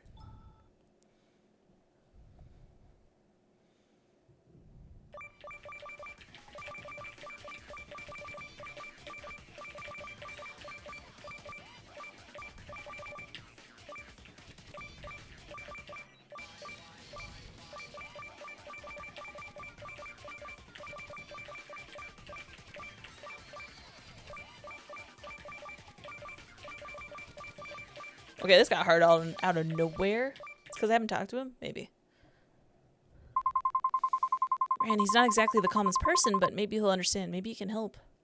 You grab your phone and dial Ren's number. He picks up almost immediately, his voice sharp and agitated, practically yelling in your ear. First of all, one nosy gremlin next door is bad enough, but two? Are you kidding me? It's late. People need to sleep. And you can help fix it if you come over and help me, please. Your voice falters slightly at the end, but you're trying to sound a bit more assertive. It's Ren, after all. Fine, I'm coming over. All that fuss is ticking me off anyway. Thank you, Ren. He hangs up abruptly. You turn back towards your mom. Her constant nagging like a persistent mosquito in your ear. Her intense glare practically burning a hole through you. So, do you think this is diegetic? Like I'm playing a phone game right now to calm myself down? I'm assuming. I have to sneeze so bad right now.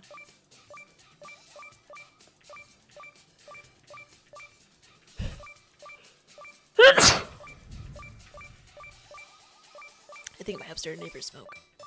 And I'm allergic to smoke. So I'm always snotty when I'm like recording. Though no one ever gets this far, so it's not like anyone will know. But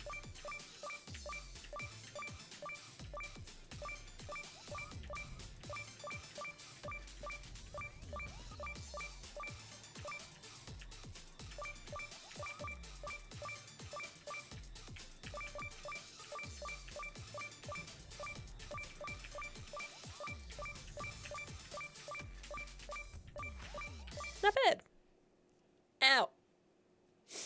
Impressive. You have hit 97% of the total notes. Sanity increased. You guys ever play Game of Dice? You manage to calm yourself down, your heartbeat finally steadying. Your mom words still rattle you, but you remain calm enough to hold your tongue. Each minute stretches, her harsh words chirping away at the last remnants of your patience. Just when you begin to doubt he'll show up, a loud, insistent knock echoes through the apartment, silencing your mom's tirade for the first time all night. Who could that be? You'll knock the door, and Ren stomps in, shoving the door just wide enough to barely miss hitting you. And who might you be? Ren looks over her with a mix of disgust and irritation, but there's a flicker of something else in his expression, something you can't quite place. I'm the poor guy next door that has to deal with all the noise. He points an accusatory finger at her in the classic hauntingly Ren fashion. And you must be the absolute nuisance and her source of the decibels peaking in the background of my microphone recording. You resist the urge to clamp a hand over his mouth, though you know deep down that if anyone can stand up to your mom's fiery temperament, it's him. How dare you? You barge into my home and call me a nuisance? Stay out of things that don't concern you. Too late. Your screaming was loud enough that they call you the Queen of Banshees. I thought it was the damn fire alarm with all the heat that was going on next door. Stellar performance, by the way. Your mom's grip tightens at her side, her arm lifting ever so slightly, and for a moment you think she might actually swing at him. Despite the satisfaction of seeing someone finally stand up to her, you quickly step in before things escalate. Mom, this is Ren. He's my neighbor. I can see that. And he's also rude, disrespectful, and completely uncouth. Takes one to know one, doesn't it? Okay, Ren's just here to let us know that this conversation is getting a bit loud. Maybe we could continue another time? Another time? Do you think that there will be another time with the way you're acting? Get a grip. You wouldn't even need a second chance if you just listen to me. I have the solution right here. Ren clicks his tongue, his scoff echoing through the room.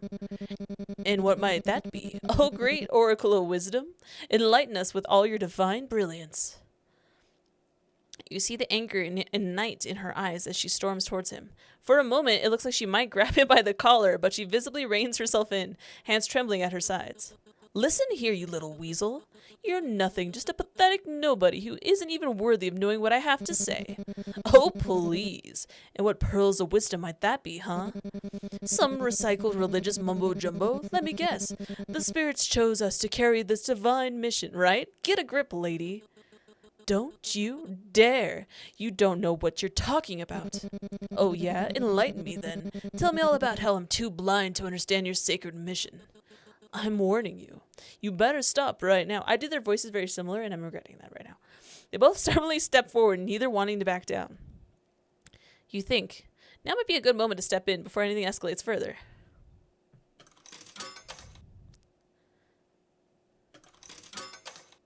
I like it because it's a kitty cat.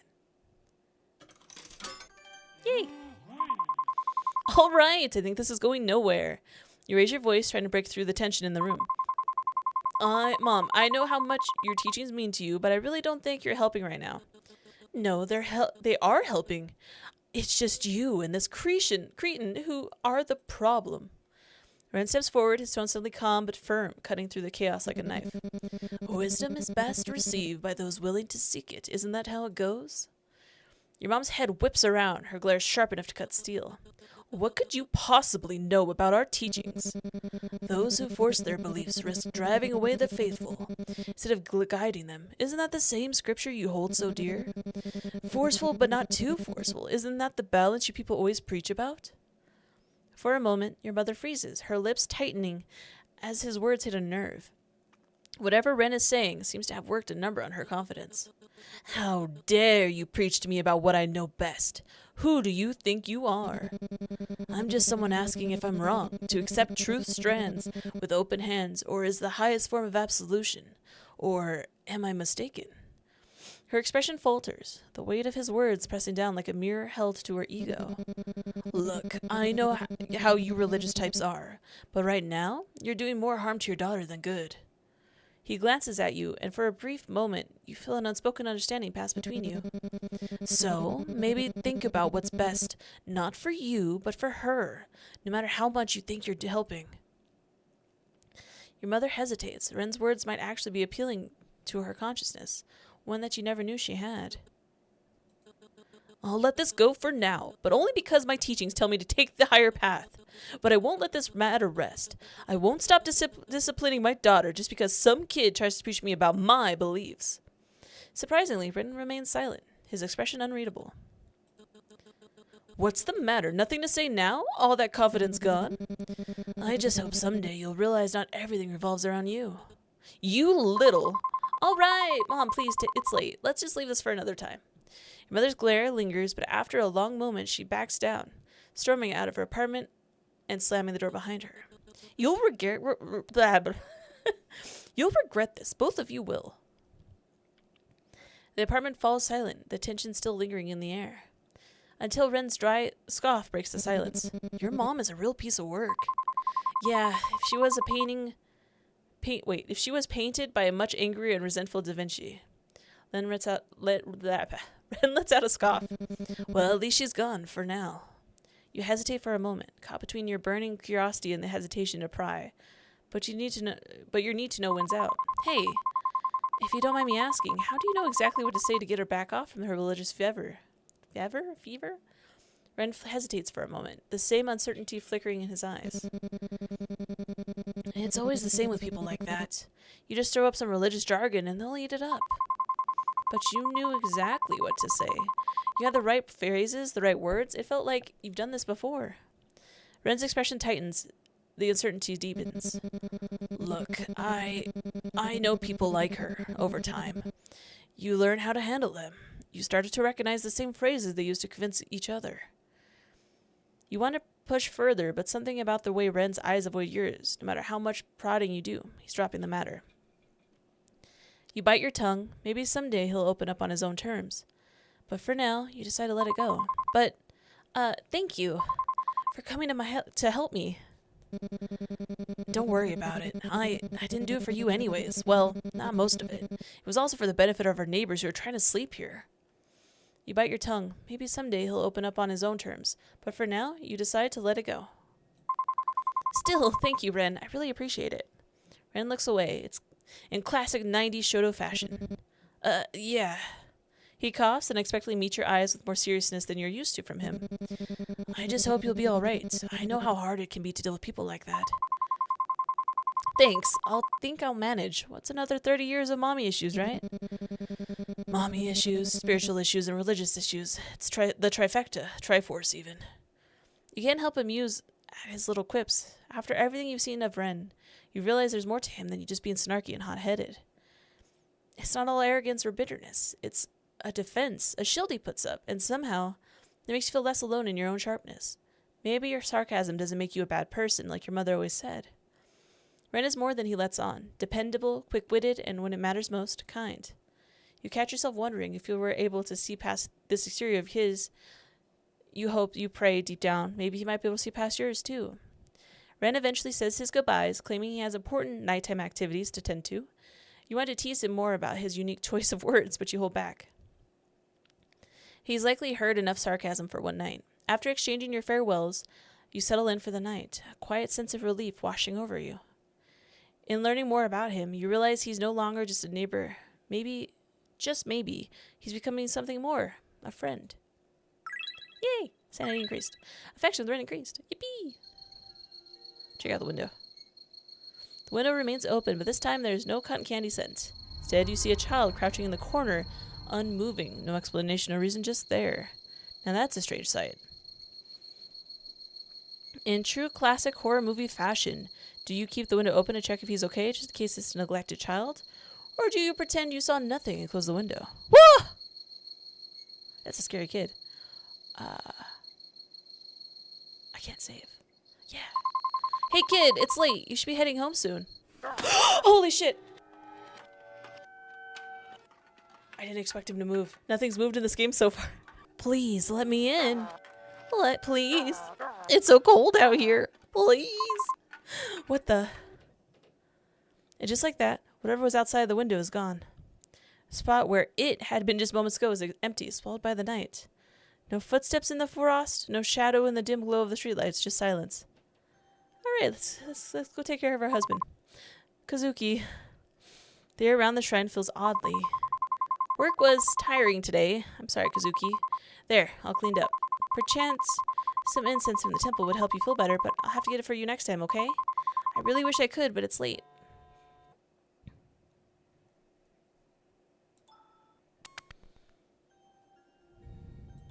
Do our little ritual, I guess. Keeping it together pretty well, but there's no harm to make sure you're okay. Select music. Ooh, meow trick. We'll do normal this time.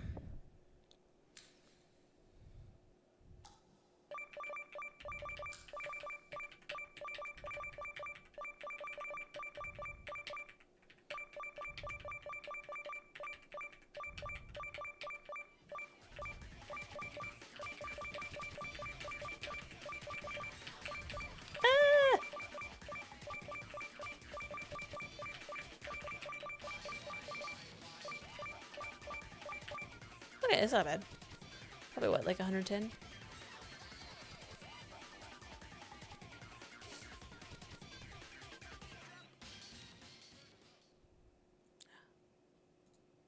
Whew, impressive. Nice.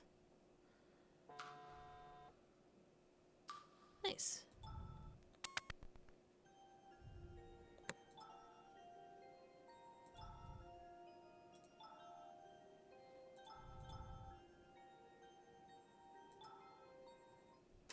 You finally enter your bedroom and switch off the lights. But they flicker and sputter before finally surrendering to darkness. Slipping beneath the covers, you hear the quiet hum of the pipes, the low rush of cars on the street, and the usual footsteps of neighbors from above. But tonight, the footsteps multiply, a growing thump that becomes heavier and faster. You start to wonder if it's something else. With a glance, you place your phone nearby, fingers itching for a quick call if needed, but eventually, sleep overtakes you. Okay. Scared me a little bit. In the depths of that night, you dream of Kazuki. In a dim, hazy scene, he talks about his fascination with collecting insects, each word faint as a breath. The images, though, growing clearer, beetles, cockroaches, or is it something different? Something sinister. Its body snaking around the room like a creature just beyond your reach. You search, almost desperately, trying to find its name, but it slips away, elusive, lost in the fog of your dreams. It seems as though the tapestry is finally unraveling itself. The key players have already made their first move. Though some have moved quicker than expected, others still hesitate, as if time waits for them. I wonder what your next move will be, my dear princess. Molting form, it claws life from death within.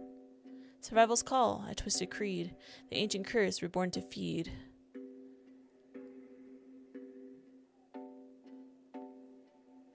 Huh.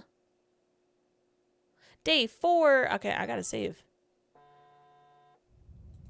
You wake up with a familiar buzz of your phone. A few messages of your mom lighted up the screen. The first one features a painfully outdated gif of balloons and glitter text. Happy birthday, Rose. I'll be dropping off a cake later. Make sure you finish it by tonight or else it'll go still. Have a good day. Huh. Ah, yes, a classic from your mother. Equal parts affection and command. It almost slipped your mind. It's your birthday today. You're turning. The number seems to glitch in your mind, like a censored secret of the universe refusing to acknowledge. Or maybe you're just repressing it. Maybe. This year, your birthday wish will actually come true. Maybe your mom will finally listen to you, hear you out, let you breathe without the constant pressure of her expectations. Maybe today will actually be a good birthday. Just kidding. You already know how it's going to end. Oh well, no point dwelling on it now. You'll deal with all that after work. Hey Rose, happy birthday. You're getting pretty old, huh? Yeah. Whoa, I heard from Tanaki-san that it's your birthday. Must suck having to spend it at work, huh? Well, that's just life. I don't know about many more ha-has I have left in me. By the mid-afternoon, it's clear that today is just another work-filled birthday. The highlight of the day, a hefty stack of monthly reports unceremoniously dropped onto your desk by your boss, a truly unforgettable birthday gift. As you sift through your reports, a familiar voice calls out from behind you. Happy birthday. Thank you. You glance over your shoulder, offering a polite smile. You've said that quite a few times today. Oh, I didn't realize it was you, Ryota. Maybe I should have made my birthday wish a bit more memorable. Don't worry about it, honestly. I think I've heard enough birthday wishes to last me until next year. Hopefully you're not too worn out to actually celebrate it, though. Boss asked me to stick around and finish some reports, but if you're still up for a birthday dinner, I'll be at the station around 8. Before you can respond, a voice cuts through the air from the other side of the office. Hey, can someone help me with this? Ryota straightens up, already turning towards the sound. I've got to go. Good luck with your work. And happy birthday, Rose. You go about your day as usual, the hours slipping by until it's finally time to head home. Stepping off the train platform, you pause for a moment, a thought lingering in your mind. How should you spend your birthday today? Gotta go to the temple first, for sure.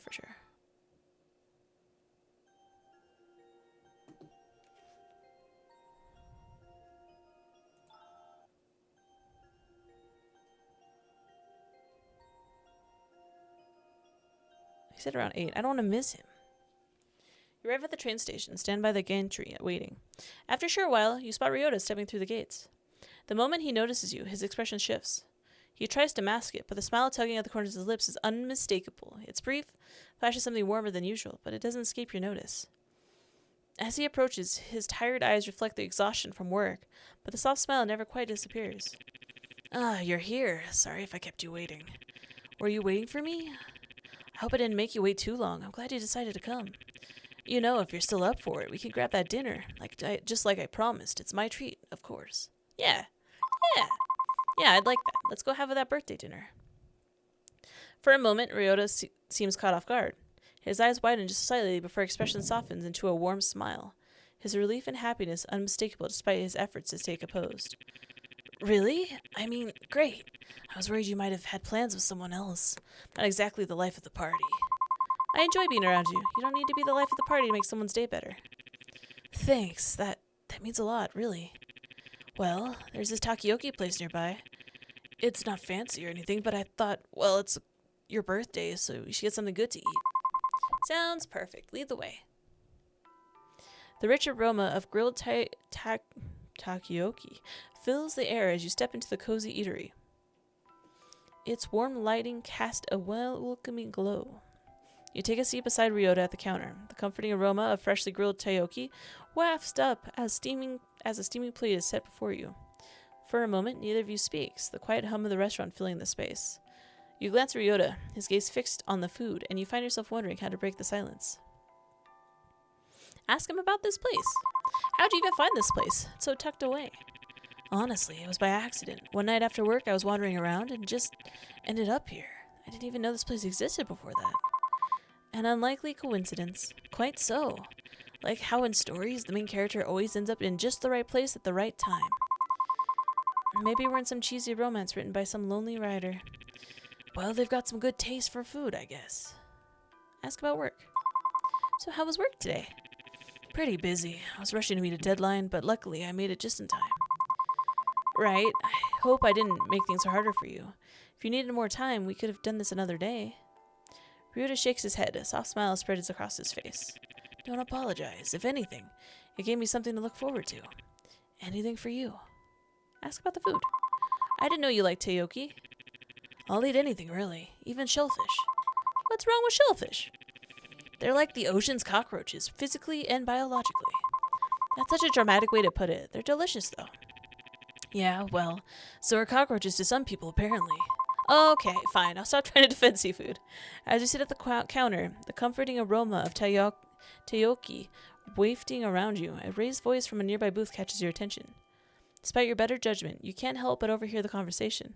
Are you seriously going to let them dictate everything? Every decision, every plan? It's always about what they want. Out of everyone, you should understand why it's not that simple. Understand? I've been trying to understand for years, but it feels like I'm the only one trying. I'm tired, you know? I'm tired of feeling like I come second to your family. You sit quietly for the tension in the voices, making it hard not to listen in. The weight of their argument feels heavy. And as you steal a glance at Ryota, you realize he's also caught up in their words, his expression thoughtful. There's a moment of silence between you, broken only when Ryota clears his throat and says softly, They're being awfully loud. Talk about the future instead. Ryota, what do you want to do in the future? Ryota looks up at you, clearly caught off guard by the question. He shifts slightly as his seat, blinking at you with a soft, curious expression. Huh? That's a bit out of nowhere. What brought that up? It's just, I didn't mean to, but I overheard that couple arguing about their families and stuff, and it made me think. For most of my life, it feels like I'm trapped in this bubble of other people's expectations. It's hard to know what I want sometimes. But that's my problem to solve, you know? To figure out what to do next. You hesitate for a moment, then meet his gaze, a little uncertainty in your voice. I guess I'm wondering what you'd want for yourself in the future if you ever thought about it. Ryota falls silent for a moment, his brow furrowing as he looks down at his hands, pondering the question. The quiet stretches on, and you can see him mulling it over. When he speaks again, it's soft and deliberate. I've never really given it much thought, to be honest, but if I had to choose something, I guess I know one thing for sure. I'd want to spend it with you. Oh, that's so sweet. Oh my god. There's a slight, almost imperturbable pause before he quickly adds, his voice a little rushed and sheepish. But you know, it doesn't have to be anything romantic if you don't want it to be. I really value being with you. Oh, I guess I do appreciate your company too. Your heart flutters and you feel a rush of warmth spread across your cheeks. You can't help but smile at him, trying to laugh it off, though it's clear that his words have touched you more than you want to admit. The moment hangs in the air, and for once you don't mind the quiet, feeling more certain of something than you have in a long while. Ah, well, I guess this is the part where I give you your birthday gift. You got me something? Oh, Ryota. You shouldn't have. It's nothing much. I bought this a few months ago. I didn't know when it would be the right time to give it to you, but I thought your birthday would be the right time. You glance at him curiously, and he reaches into his jacket pocket, his movements deliberate, almost hesitant. When he pulls out a small velvet box, your breath catches. He opens it to reveal a delicate necklace, the pendant shaped like a radiant sun. You doubt yourself a lot, I know that. But to me, you're the sun. You're bright, Rose. Oh, that's really sweet. His words leave you speechless for a moment, your heart full, as you carefully take the necklace from him. Ryota, I don't even know what to say. Thank you. This means so much to me. You don't have to say anything. I just wanted you to know how much you mean to me. And, well, maybe it's a way to pay you back for everything you've done for me. You don't owe me anything, you know, but thank you, really. The two of you fall into a quiet rhythm as you leave the restaurant, the necklace resting against your collarbone. It's a way to comforting reminder of his words. You find yourself replaying them in your mind, marveling at how he could see you as something so bright and positive. That's kind of sus. Isn't that cult like a sun-related cult? You never thought of yourself like that before, and now there's something unfamiliar bubbling up inside you, warm and fluttering. As you walk side by side, you're glad for the cover of night, the shadows hiding their telltale red creeping into your ears. Ryota walks beside you, his hand in his pockets, his presence steady and reassuring, and for a moment you wonder if he can feel it too, the quiet shift in the air between you. I fucked up. Affection with Ryota increased. Cool. I had stuff to do. Where am I going? Yes. You head to the temple, and as you look around, you notice a monk tending to the shrine. Excuse me, have you seen Haruki around? If he's not in his office, he's probably wandering around town trying to drum up business. Or maybe in the alley fooling around with that damn cat. You shouldn't meddle with him too much. Why? Other than the obvious reasons. Because once he latches onto you, he doesn't let go. His persistence is relentless. The monk hesitates, his gaze darting around to ensure no one is listening. When he speaks again, his voice is barely above a whisper. Look, miss. I know you and he share a bond of some kind. You seem like a kind soul, but there's a shadow there that follows him. I've seen what happens to those who stay too close. Nothing good ever comes of it. I trust him. Trust. That's not given lightly. He must have done something remarkable to earn yours. Though I can't help but to question both of what he did and your judgment. Haruki's a good person, I can tell. Good people often mean well, I'll admit that. But even the best intentions can lead to disastrous outcomes. You can't ignore that possibility. Regardless of what you think, I still trust him. Seems no words of mine will sway you. Very well, just be careful, miss. The world is rarely kind to those who trust so easily. Please take care of yourself. Right, I better go get Kazuki's incense while I'm here. Yay! What else do I have to do? Task list. Shrine, bathroom, home, alley. Alley.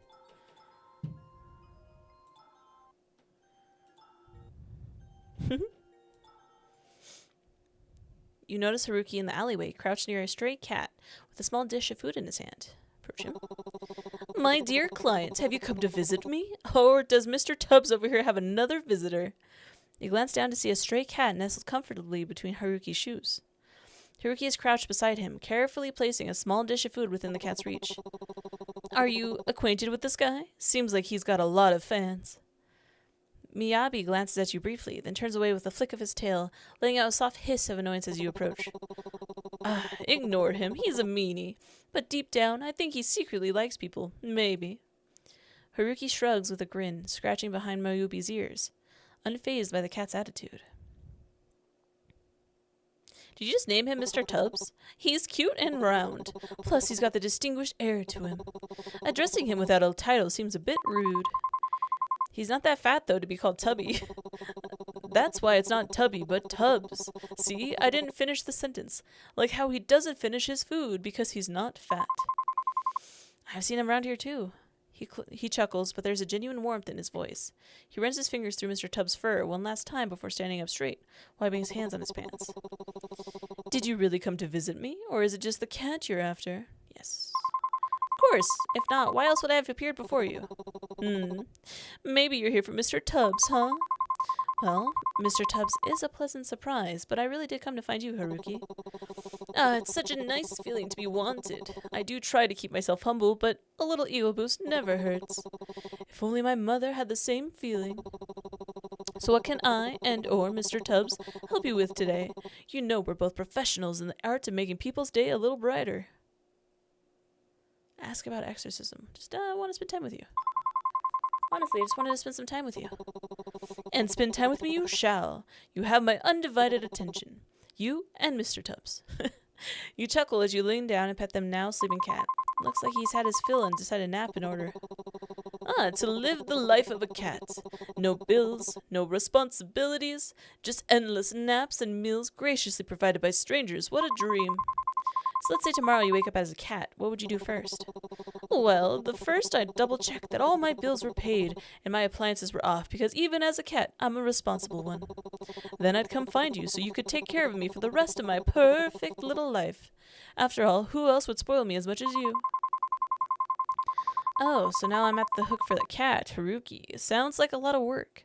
What if I decide to make you earn your keep? Earn my keep? Cruel and unusual punishment. What kind of caretaker makes their beloved cat work? But seriously, I'm glad you wanted to spend time with me. I know it's probably not the most professional thing to say, but I like to think of us as friends.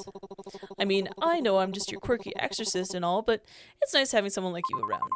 Haruki, you're definitely a friend. A strange one, but a friend nonetheless. I'll take that. And well, thank you for being so kind to me. You didn't have to, but you are, and I really appreciate that. Haruki rummages through his bag, his expression unusually sheepish. Finally, he pulls out a small Moromon keychain and holds it to you. Here, I meant to give this to you earlier, but I guess I didn't have the guts. It's nothing fancy, just something I thought you'd like. You take the keychain, eyes lighting up as you turn it over in your hands. Oh, how did you know? I really like this little guy. I've seen him hanging around on your phone. Though you might want a backup, you know, in case anything happens to the original. Although, I probably shouldn't tell you about the 8-year-old I had to outmaneuver to get it. You didn't. I had to. Amazing what the power of being young and blissfully shameless can do for a kid. Like, they don't have that lifetime of second guessing yet. No crippling fear of being judged, just pure, unfiltered keychain ambition. So what you're saying is, you outplayed a literal child. Absolutely, and I have zero regrets. My persistence paid off, didn't it? Well, thank you for your bravery, Haruki. It's perfect. Just doing my part for the greater good, but don't let that kid see you with it, or they might come for revenge. Right, I really don't want to get beat up, especially by a kid. But thank you, Haruki, for thinking about me. Alright, now don't get all mushy on me. Mr. Tubbs might get jealous. Plus, this also doubles as a birthday present. Don't think I forgot. Happy birthday, Rose. He hadn't expected anyone to remember your birthday, much less someone as carefree as Haruki. Wait, how do you know it's my birthday? Ah, my dear client, you underestimate the great powers of an exorcist extraordinaire. It would be utterly shameful if I didn't know the finer details of your life, like the stars revealing their secrets, the winds whispering your truths. You found it on Rhine. I found it on Rhine. Anywho, allow me to formally invite the birthday girl to a celebratory feast to the finest karaoke in town. Sure, it's no 5-star Michelin dining experience, but hey, it's warm, it's tasty, and it's nearby. Alright, but I assume this means it's your treat. Oh, man. Naturally, consider the gold standard of 5-star customer service. You won't be disappointed. Back to the restaurant. The two of you stroll into the nearby food stall, the scent of sizzling teriyaki wafting through the air. As you sit together, Haruki's light-hearted banter fills the conversation, and his jokes and animated storytelling draws out laughter you hadn't realized you needed. The warmth of the food and his company melts away the weight of your worries, if only for a little while. When it's time to leave, Haruki flashes you a grin, his expression softer this time. Thanks for letting me steal a bit of your birthday. Hope it's one to remember.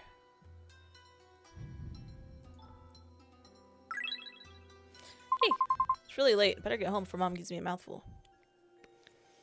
That's fair. You knock on the door, but you're only met with silence. It's really late. I better head home before Mom gives me a mouthful. I was just wanted to see if he was home. My bad. My side part makes my headphones look crooked, so if I do it like this, they look normal. You step into your house, greeted by eerie silence. On the dining table sits a small cake, meticulously decorated with pastel icing. A note rests beside you in your mother's familiar handwriting. Eat this, all of it. It's good for you. What? A strange unease prickles at the back of your mind, but you sit down anyway, carving a cautious slice and taking a bite. At first, it's a sweet soft sponge with a hint of vanilla, but something foreign grates against your tongue. You pause, your stomach tightening as you pull the bite from your mouth, feeling the long strands of hair tangled in the frosting. Ugh, what the hell? Did Mom poison me? You run to the sink, spitting it out, gagging, but it's as if your body has already decided to reject more. Sudden heave forces into the sink as bowel rises uncontrollably. You continue to vomit. Ugh. Various substances escaping your lips. Your lunch from today, spit and stomach acid, and more hair? Thank God they censored it. I really appreciate that. You clench the edge of the sink, trembling as your more hair spills from your mouth, clinging to your lips like something alive. The tang of stomach acid burns your throat, but what follows sends some cold terror coursing through your veins. Chunks of meat, raw and glistening, hit the sink with wet, sickening splats. Ugh, the sound effects are gross. You try to catch your breath, but another wave overtakes you. Your body convulses, bringing up more and more hair, bits of undigested food, and then teeth? Jagged yellow teeth rattling against the porcelain basin. Maybe you're hallucinating. I'm going to throw up, actually. I'm getting queasy. You think, maybe this isn't real. But the sensation, the heaving, the burning bile, the slick muck sliding from your mouth, it's too vivid. It's too visceral. The grotesque parade of horrors continue, spilling from you like some cursed fountain. Each retch leaves you weaker, yet the torrent doesn't abate. As your trembling hands clutch the edge of the sink, you dare a glance at the carnage below, and then you see it. Amid the hair, bile, and unidentifiable chunks, something small and malformed shifts. It's pink and slimy. It's like a ball of meat, alive. It expands and deflates ever so slightly, almost like it's breathing. Ugh. You notice some of the chunks were teeth, and what seems like an eye staring back at you. You can't seem to form the words that even begin to describe the horror that you produce from the depths of your throat. What? Grabbing the faucet, you turn it on at full blast, desperate to erase the nightmare. Water gushes down, carrying clumps of gunk with it, but the sink quickly clogs. The fetid, fancy word, water pools around the mess, rising in defiance of your efforts. Frustration boils over.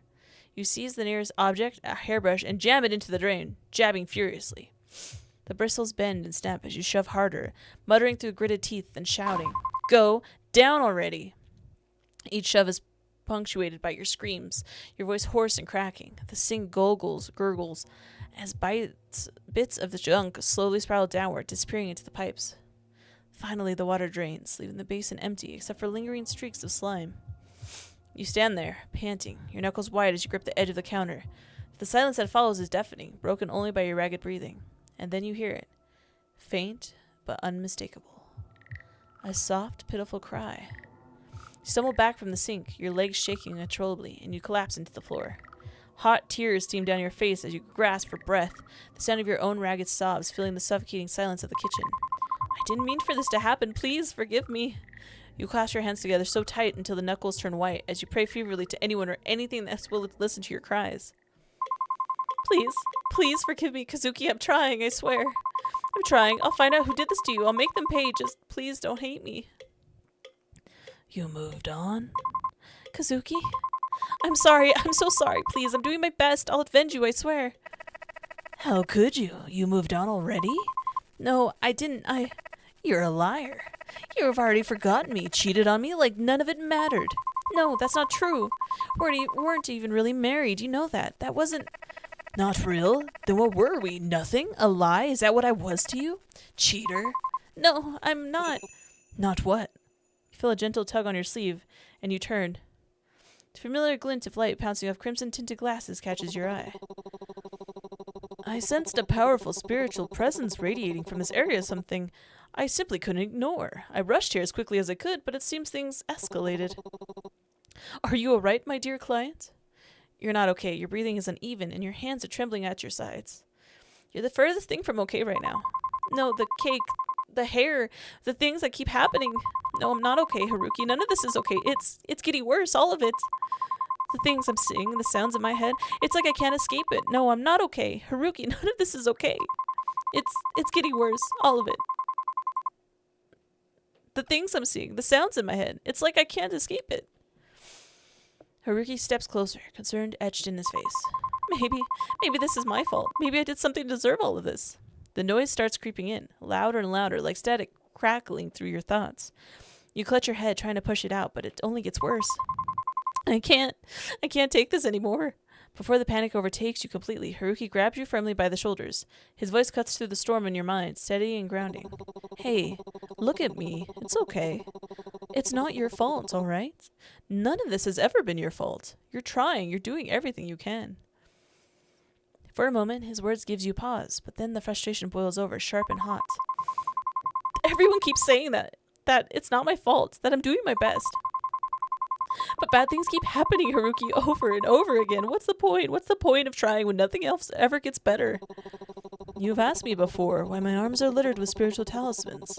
Well, each one of them wards off some spirit from a botched exorcism.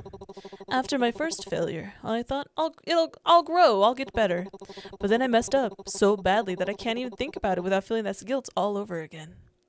His gaze meets yours, and you notice something in his eyes, a flicker of understanding that feels achingly familiar. And the worst part? The bad things didn't stop after that. They kept coming. They keep coming. There are days I feel useless, like nothing I do will ever make up for what I couldn't fix back then. But if even one small thing I do now can help, even if it can make someone's day a little bit brighter or ease their pain, even for a moment, then it's worth it. And I hope you can feel the same someday.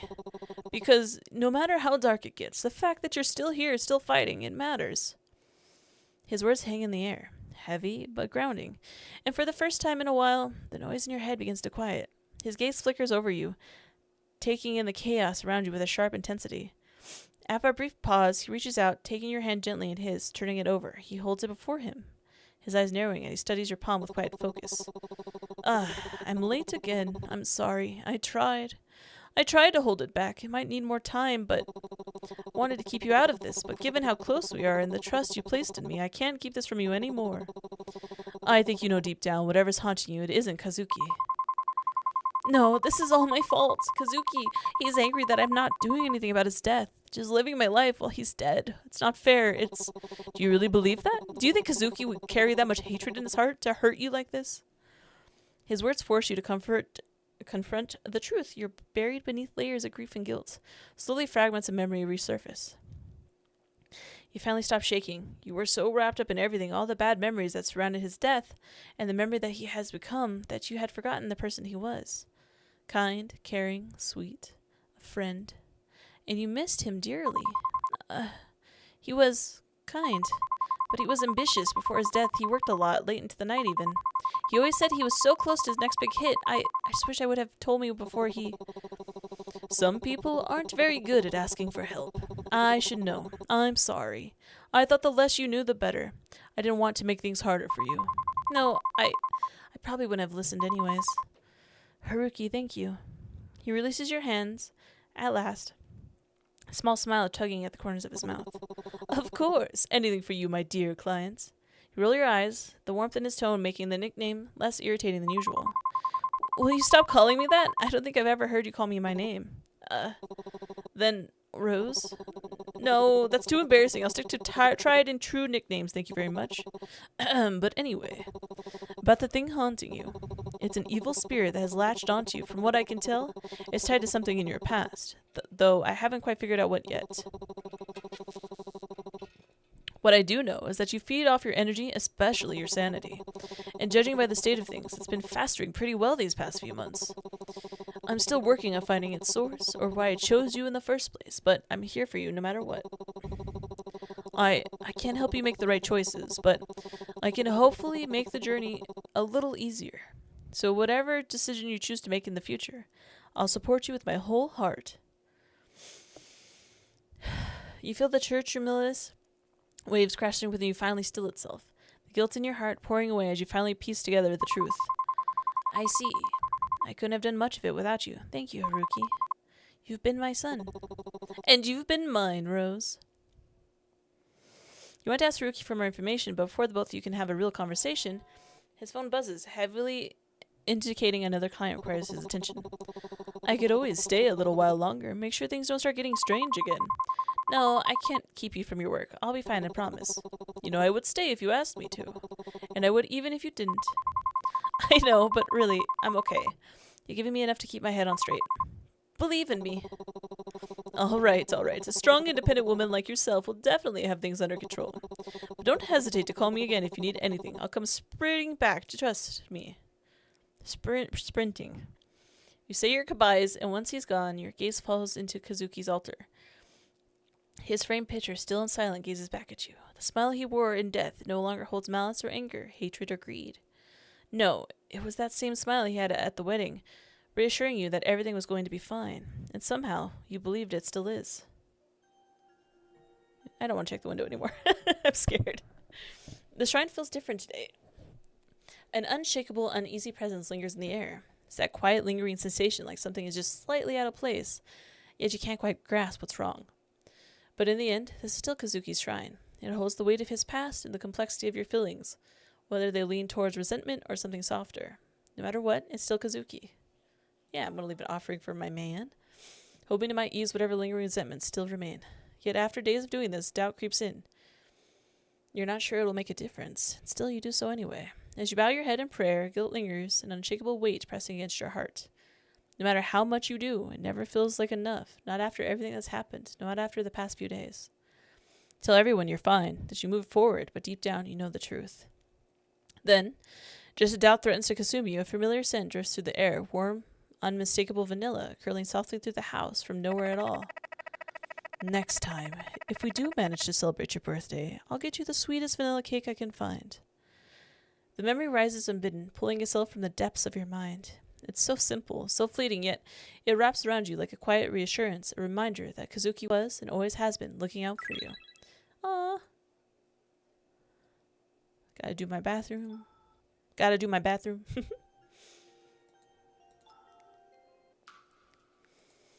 You've been so strong, holding everything together so well. But you don't have to keep struggling like this. Wouldn't it be easier to let go just a little? You don't need to rely on something so fleeting. A proper rest, just one peaceful night might be all you need. Do you still want to play the... Yes, I'm going to play the rhythm game. I am not going to give that up yet. We're going to play normal. I need some lower... higher sanity.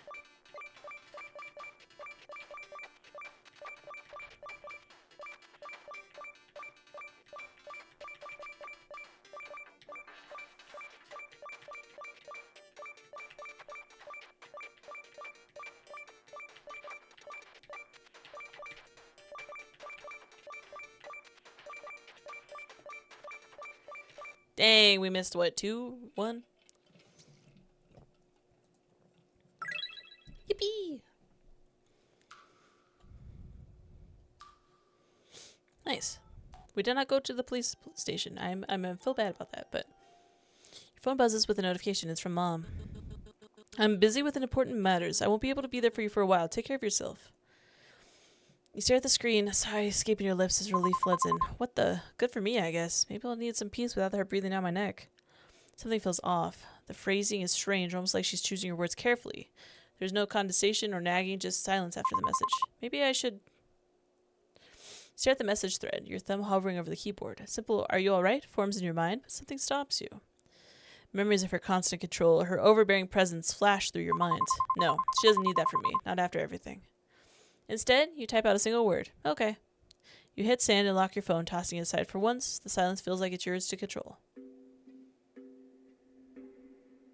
These dream sequences are pretty cool. The funny thing about curses, they have a way of sticking around, don't they? Dang, I should have kept my hair long and brown. Once upon a time, back in an era where lords were powerful, and spirits were just as real as the air we breathe, there was a tale that begins with a powerful man and a simple girl. They weren't supposed to meet, much less fall in love. The girl had a way of drawing people in. Even those who should have known better couldn't help but get caught up in her orbit. And where sorrow lingers, darker things are never far behind. Drawn not by her, but by the quiet ache clinging to the ones around her. Despite everything, she had to protect them. So she made a sacrifice, one meant to save everyone she cared about. But sacrifices like that come with a price. In her final moments, a wish was formed. Something simple, something all too human. But even the smallest wishes can have powerful consequences. And so, a curse was born. This is pretty cool. One that tied her fate to those around her. Locking them all in a cycle they couldn't escape. Not until she made a choice. Not until someone was brave enough to break the pattern. So, here we are. Curses, gods, ghosts, and a whole lot of unresolved tension. But hey, no pressure. In the end, it's all about who you choose. No big deal, right? Ah, that's sick. Is that the end? Day 5. That's crazy. You dream of the past few days, your fragmented memories stitched together in the haze of sleep. Faces flicker in and out, voices echo in half-formed thoughts. You're seeing people again, connecting, resurfacing from the place you buried yourself in for long ago. You're finally crawling out of the pit that you spent the last few months. What is this? One second. I want to see how long this game is. Because if it's like another 5 minutes, I can handle that. Because this says demo, but like this feels like the full game, doesn't it?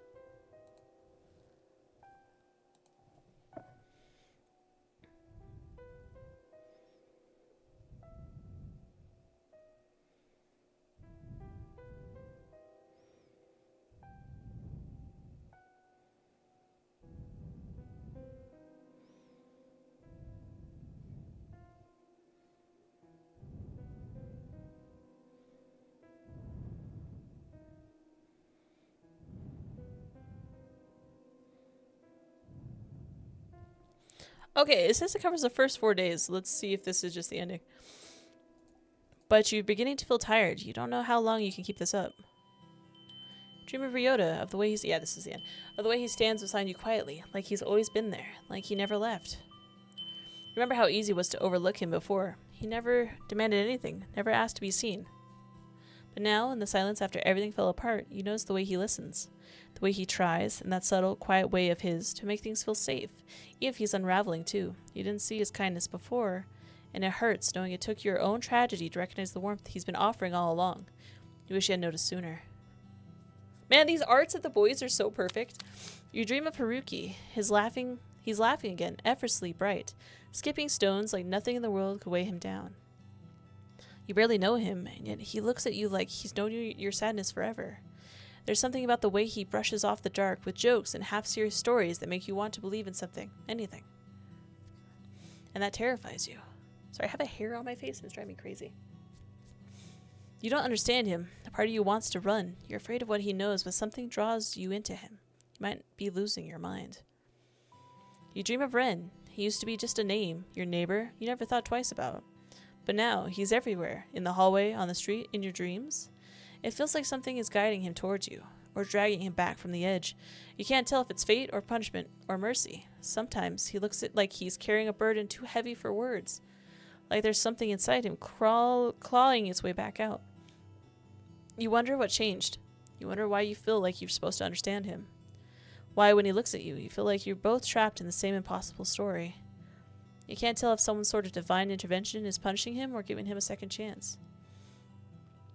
You never thought you'd find light again, not after Kazuki's death. But somehow, you're still standing, still breathing, still piecing yourself together bit by bit. Maybe he's watching over you. He would have probably said something like, "You should believe in yourself more, Rose. You're strong in your own way. You've done well, I'm proud of you. I haven't done much, but you've done well, better than anyone expected from you. Maybe, I guess so. I'm sorry I had to leave so soon. I wanted to stay, I really did. I know, that's why I tried so hard to find out what happened, to help you, to help us. You've carried so much, Rose, and my biggest regret is not telling you the truth when I had the chance. And even now you're picking up the pieces I left behind. I'm sorry. But you're not alone. You've met a lot of people who care about you. They really do love you, and as jealous as that makes me, you might love them too, or at least grow to. I hope my memories won't stop you from living your life. What we had, it meant the world to me. Even if it was short-lived, it mattered. You mattered. In this life and the ones before it. Thank you. I hope to see you soon, but I know that you'll be making your choices soon. Your choice soon, or maybe by the time you see this, you've already done so. Regardless, I love you. Let's meet again soon, Rose." You wake up, the dream already fading like smoke in the morning light. You reach for it, desperate to hold on, but it slips through your fingers. You're sure it was something kind, something warm, yet all that's left is an empty ache where the memory should be. For a moment, you just lie there, stuck between sleep and wake. trying to hold on to the quiet before everything comes rushing back. And then you remember. The worry settles in again, heavy and familiar.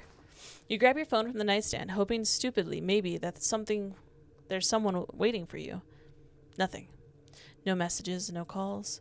Still nothing from her. You stare at the screen for a while, your chest getting tighter. Maybe something did happen. Maybe something's wrong. You want to text her. You almost do, but your fingers freeze. What if she says something you don't want to hear? What if she says nothing at all? She's your mom. You care about her. Despite everything that's happened, you still do, right? You pull the blanket tighter around yourself, trying to block out the awful feeling in your chest. I'm a good daughter, you tell yourself. I am. Don't call your mom. Whatever.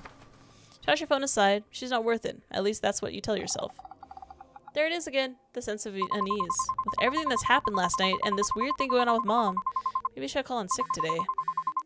Hey, I'm really sorry, but I'm not feeling great today. I don't think I can be able to come in. I understand. Is everything all right? Yeah, it's nothing big. Just tired, I guess. I'll be fine after some rest. Are you sure? You know I'll always be here if you need anything, Rose. I know. I'm just tired. That's all. I just need a bit more sleep. All right. Take it easy, okay? If you need anything, even just someone to talk to, I'm around. Thanks, 𝕻𝖙𝖗𝖊𝖔𝖓. I appreciate it. Of course. Get some rest. You switch off your phone and slip into bed. The sun hasn't fully risen yet, but morning sun feels cold and sterile, reminiscent of the night before. You close your eyes, but your thoughts claw their way back to your mother. Try not to think about her. You try not to care. But the fear creeps in anyway, quiet like the never-ending noise in your head. Your skin feels clamped with sweat. The sheets feel too tight. Your hair tangled around your neck feels like it's choking you. Your pulse thuds heavy in your chest, louder than it should be. Too loud. Too similar. They sound like they're drums, like the ones you hear when no one's around. What the fuck? Like something waiting just beyond the edge of sleep. The noise grows until you can't tell if it's your head or in the walls, and just your heart begins to race. Sleep finally and unwillingly drags you under. I'm getting impatient. I can't stand it. Every heartbeat, every breath she clings to, it grates on me. They keep interfering one after another like gnats buzzing in my ears. But it's her I want, just her. Just one crack, one slip. Let the fear splinter into resolve. Let the despair hollow her out. I just need her to crack. And then, finally, I can feast. The others? They're moving faster than I anticipated. Their hands are all over the board, pulling her this way, that way, away from me.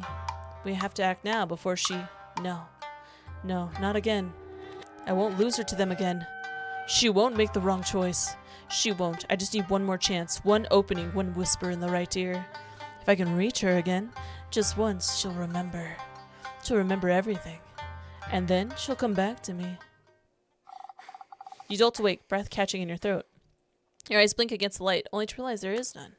You fumble for your phone, the screen glows to life. Two things greet you. The time, 8 p.m., and a single message from your mother. Your heart stutters as you unlock it. The message is short, unmistakable. I'm fine. You stare, your chest tightens. You don't know what to fill. You're nervous. You never want to linger in communicating with her. A quick word or two usually suffices, and yet this time, unfamiliar weight coils in your chest, slow and insistent. A flicker of uncertainty, sharp as a spark, begins to burn beneath your ribs, urging you to reach out and ask for more. You want to ask her, are you sure? If something's wrong, please let me know. But instead you hesitate, your fingers hovering over the screen. You know you should. You know you want to, but you can't bring yourself to do it. No. Maybe it's nothing. You're just being paranoid. Nothing to get too worked up over, as Mom always says. You tap send. But then, nothing. The screen pulses with silence, followed by the system error. Oh, shit. You're feeling the burning rise again, bubbling up behind your eyes, hot and relentless. She probably turned off her phone. I'm just being overly anxious again. Maybe I should just get out for a bit, run some errands, even if it's late. You clean yourself up and head outside, trying not to think about anything else. But no matter how hard you try, her words cling to you, because you know far too well how it is to lie so easily.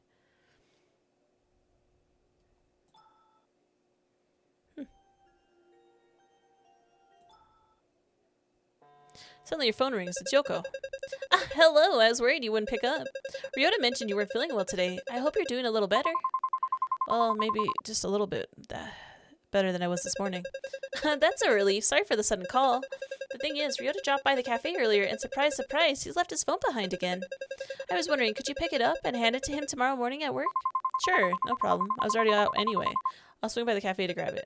Thank you, Ami-chan. You're always so sweet to us. I'll be waiting. Ah, Ami-chan, thanks for coming. I'd go find Ryota myself, but my boss is in a mood today. He gave me the stink eye just now. Can you believe it? The nerve. Anyway, here's Ryota's phone. Maybe I'll run into him somewhere around town. Then you can hand it to him. No rush, not that he'll miss it much anyway.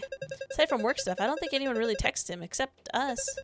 Oh no, that sounded mean, didn't it? I didn't mean it like that. Oops. Anyway, I hope you're feeling better. I'm doing alright. Yeah, it's alright. You got the look to you again. That look that says you're trying to figure out something or someone. Is it this about your mom? How did... You've always got that distinct frown whenever you think about your mom. She's keeping things from me again. I mean, she's always like this, but I don't know why this time it feels particularly stressful. And I'm afraid of pushing and asking her because that's not like me either, to worry so much about her. I'm just confused and scared of what she might say. It's terrifying, isn't it? The idea of not knowing. It's even more terrifying to ask, not just because of the lies, but because once the truth comes out, it changes everything. Maybe you're not sure if you even want to know everything. Because what if knowing makes it worse? But you can't live your whole life walking on eggshells, Rose. You can't keep shrinking yourself to fit into other people's secrets. You're allowed to feel betrayed. You're allowed to be angry, but don't let that anger become your compass. Let it pass, then ask. Push for the truth, even if it hurts. And when you get your answers, really listen. You don't have to trust blindly, but don't shut people out just because they keep things from you either. Hey, you don't tell me everything either, but I'm sure you have your reasons. Sometimes people hide things because they're scared too. That doesn't make it right, but it makes them human. Anyway, I'll stop being dramatic now. Thanks for helping with Ryota's phone. I should get going before my boss gives me another stinky eye. I'll see you around, Rose.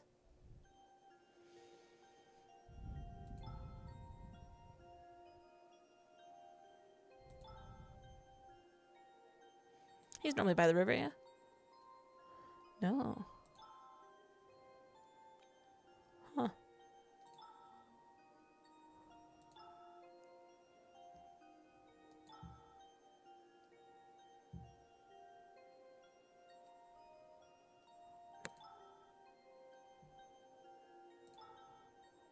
Okay, so he's somewhere around here.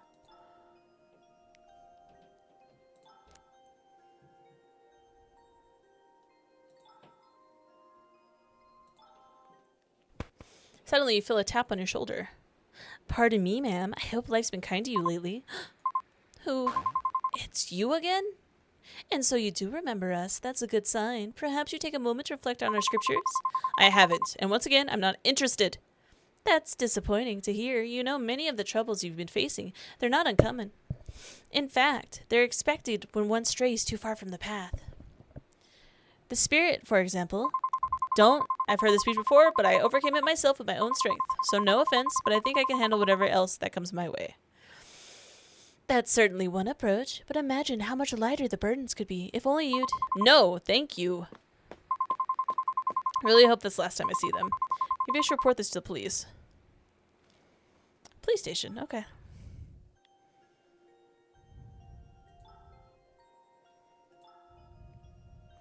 You hear someone call out your name. Rose, there you are. Footsteps close and fast. Before you can react, you feel the heat of someone's breath against your cheek. I've been looking everywhere for you. The others keep letting you slip through, but not me. I don't blame them, though. They're not exactly persuasive. But you can't keep running from this. You have to listen. There's not much time left. Come with us. You'll see. You'll understand. I said no. Stay away from me. You try to push him away, but he only steps closer, his eyes dark and unyielding. You don't get it. They don't want us to tell you anything, but I know you want to know. It's tearing you apart, isn't it? That emptiness, that fear. I can take it away right now. All you have to do is follow me. Stranger reaches out to grab your arm, but stops himself, slightly hovering above your skin. One step is all it takes. No, I'm not going anywhere with you. You don't understand what's at stake, so just come with us. He'll guide you to salvation. I told you no, stay back. This isn't just about you anymore. I have to do this for all our sakes. His hands shoot out, gripping your wrists. It's cold, firm, and desperate. What? Let me go! Someone, help! You scan your surroundings, but the people nearby avert their eyes, walking fast or pretending not to see. You twist, fight, your heart pounding, and his grip tightens. He'll save us, all of us, through me, through you. It hurts. What? What's wrong with you? Let go. In his agony, his grip falters. You yank yourself free, stumbling back and running, leaving him behind, withering, babbling in broken fragments. There's a cat. You spot a familiar stray cat, 𝕻𝖆𝖙𝖗𝖊𝖔𝖓, lounging outside the cafe. He stares at you as you leave, eyeing you meticulously as if waiting for your arrival. He lets out a loud meow, but shutting off meters ahead. As he walks ahead, he turns back and gives you a pointed look like he's personally offended you haven't started following him yet. I want to follow the cat. Of course I want to follow the cat. 𝕻𝖆𝖙𝖵 meows in approval and continues to lead you through the alleyways, and weaving between the narrow streets and hidden corners of the city. Before you knew it, 𝕻𝖆𝖙𝖵 has led you towards the direction of Haruki's office. And with that, 𝕻𝖆𝖙𝖵 left flickering his tail at you as he disappears into the shadows of the alley. I guess Haruki is... Let's save.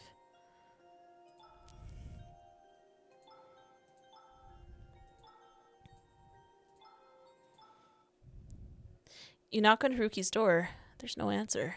Something feels off. The door is slightly ajar. You hesitate, then push it gently, stepping inside. Haruki? The office is dim and cluttered, as if it hasn't seen sunlight in weeks. Papers are scattered across the floor, stacked in unstable towers on the desk. Sticky notes cling to old monitors like wilted leaves. His office is clustered papers strewn across every surface, piles of folders threatening to collapse, the floor barely visible beneath it all. But what really catches your eye are the objects that don't belong. Strange talismans pinned to the walls, amulets strung along shelves like charms warding off something unseen. A shrine of beliefs and symbols, wedged awkwardly between coffee-stained reports and half-filled notebooks. Faith woven into filing systems. It doesn't make sense. And yet, somehow it does. It made as much sense as Haruki. Just like him, his office was messy, disorganized but deliberate.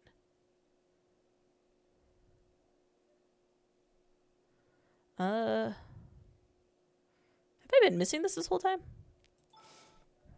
You walk over to the whiteboard, eyeing the mess of notes pinned across it with red strings in every direction. Messy notes, color-coded, spray string, and wild scribbles that probably made sense only to Haruki. Your eyes land on a yellowed scrap of paper pinned dead center of the board.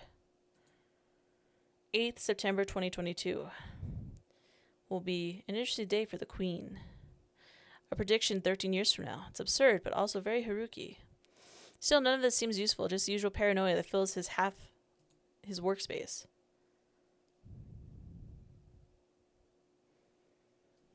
But then something else catches your eye. Behind the chaos, tucked behind the edges of the board, is a stack of papers. Ugh. Sorry. Not part of the conspiracy college, hidden maybe on purpose. You step closer, hesitating for a moment. Do you tear down the board to reach it? Yes. You reach out and begin pulling away layers of strings, newspapers, and pinned notes. What was once just a chaotic board slowly reveals something more deliberate underneath. Faint words peek through the worn paper. Established in the 1960s, origins trace back to the Reiwa era. Many women recruited, most vanished from the public eye. Renowned spiritual master joins under unclear circumstances. Current leader, identity unknown. At the center, etched clearly in black ink, is a symbol you recognize all too well. A name you've heard far too often. Hiroshi no Kami. You always knew Haruki had some kind of tie to the organization, but this goes deeper than you ever imagined. Behind the layers of conspiracy and junk, you find a full wall of research. Pages and pages of documents mapped the ground's history, down to every bizarre prediction they've ever made, clipping from newspapers. Flyers, public scandals, but what stops you cold are the notes about you. Talk about your history, rambles of things they don't make sense, incoherent words seemingly talking about a past connection of some sort. They reference your confusion, your pain, the isolation that followed. They mention your mother and her eventual involvement with their organization, things even you didn't know about. But it doesn't stop there. There are entries that haven't happened yet, notes about your eventual involvement with the group, your connection to something called the Trigger. And finally, in thick red ink, the choice. But among the scribbles, something even more unnerving catches your eye. The same two words. I'm sorry, scribbled over and over. Scrawled beside every recorded calamity, every chilling prediction. Something, sometimes frantic, but always tinged with the same desperation. As if apologizing could undo what had already happened, or what was still to come. You step back, breath catching in your throat as the whole wall comes into view. The strings, the headlines, the predictions, the apologies? Compared to the tangled web of conspiracy theories, this is something else entirely. More chaotic, yes, but this time it doesn't feel fabricated. You can see his thoughts bleed into the page, the fear, the guilt. The more you read, the less you understand. The words blur together, their meanings slip through your fingers, and all that's left are his fears. No matter how cheerful Haruki seems, how easy his smile comes, or how casually he talks, you really don't know him. Can you even trust someone like that? I like him, so yes. Whatever Haruki's hiding from you, from now it doesn't matter. What matters is right in front of you, spelled out across the board, clear as day. He's afraid of something. Something big enough to shatter through his persona. Even if he can't bring himself to tell you everything, you'll stand by him anyway. He's been kind to you. He's shown you warmth when he didn't have to. And if someday he ends up betraying you, you know you'd still regret it not trying to help him when he needed it most. Because no matter how much doubt clouds your mind, one thing feels certain. Haruki is a good person. At least you believe he is.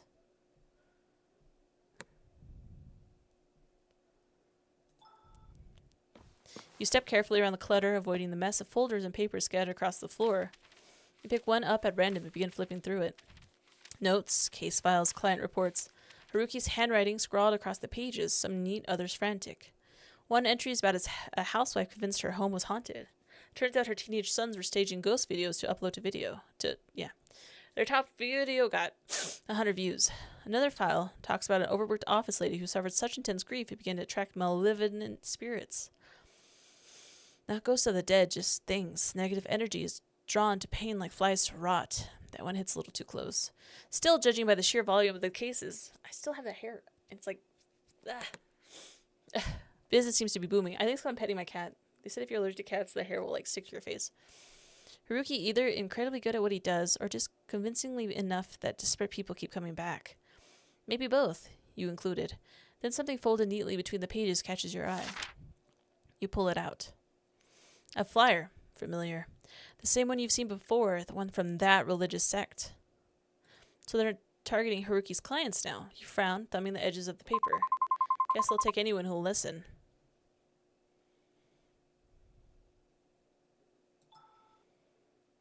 You take a step towards the window and glance outside.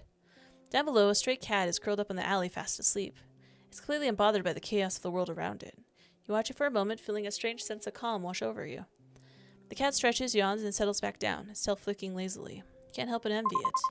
Oh, to be a cat sleeping in an alleyway in the middle of the day. That's it. Oh, wait, no, that one too. You walk over to the wall, eyes fixed on the strange talismans hanging in unnerving rows. They're covered in unfamiliar religious symbols, glyphs, and markings you can't quite place, not anything you've seen before. Some of them are burned around the edges, blackened like someone held them too close to an open flame. Others have symbols that look deliberately stretched out, gouged through with something sharp. You lean close, the pit in your stomach growing as you read the faint numbers scribbled onto the paper. Tiny dates are scribbled at the bottom of each talisman. They're faint but legible. Most are dated just a couple days ago. Why would he keep the damaged ones? And these dates are so recent. You've already seen things most people would never believe. Supernatural events, unexplained encounters. But for some reason, this wall of scorched, defaced talismans makes your skin crawl in a different way. Could they be connected to you in some way? Probably. Alright, let's leave. Suddenly, the phone in your pocket vibrates. Without thinking, you pull it out, but the pause when you realize it's not yours, it's Ryota's. The screen lightens up with a new message. It's from your mother. Keep her occupied for now. You almost lose your balance. This whole time, you were worrying about her, wondering what she's hiding, whether she's safe, whether she even cares. And yet, she's texting Ryota behind your back. You don't know whether to laugh, cry, or feel completely numb. A tight knot forms in your chest. Confusion gives way to something heavier, more invasive. Curiosity. You stare at the phone, the screen still glowing in your hand. You can unlock it, just to make sense of all of this. But then again, you said you trusted him. And this doesn't feel like something a trusting person would do. I'll leave it. I mean, I feel like we're going to try to unlock it, and then it's going to, like, lock it, and he's going to know. You decide against it. No matter how curious you are, you can't bring yourself to unlock it. You don't want to betray Ryota's trust, not after everything he's done for you. Take a deep breath, trying to steady your racing heart. Maybe you'll regret this. Honestly, maybe you'll already do. The screen lightens up again, the message flickering like it's waiting for you to change your mind. Can you really live without knowing the truth? Yes. Yes. You stay firm. Whatever answers might be waiting behind that locked screen, you decide you don't want to know. At least not like this. You press the power button and watch the screen go dark.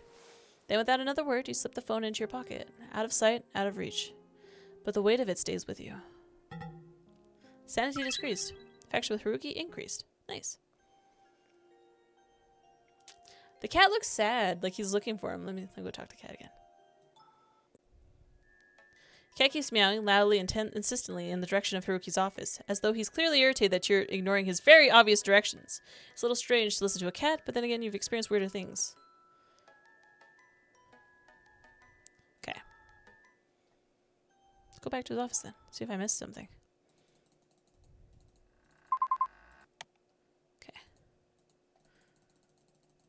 I dislike that it did this all again. Okay, wait. So we touched all that. We touched that. Touched that. I thought he was gonna be like hiding, maybe, or hurt, but I guess not.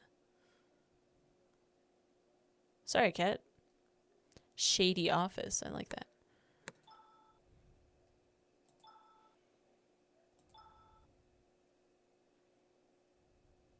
Oh, it tells you there. Oh, that's cool.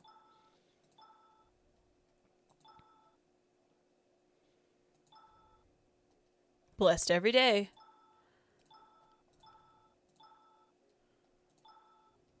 She's my closest friend. I'm confused why I said I just saw him, though. Okay, let's leave. Your mom's not home. She has no power to you.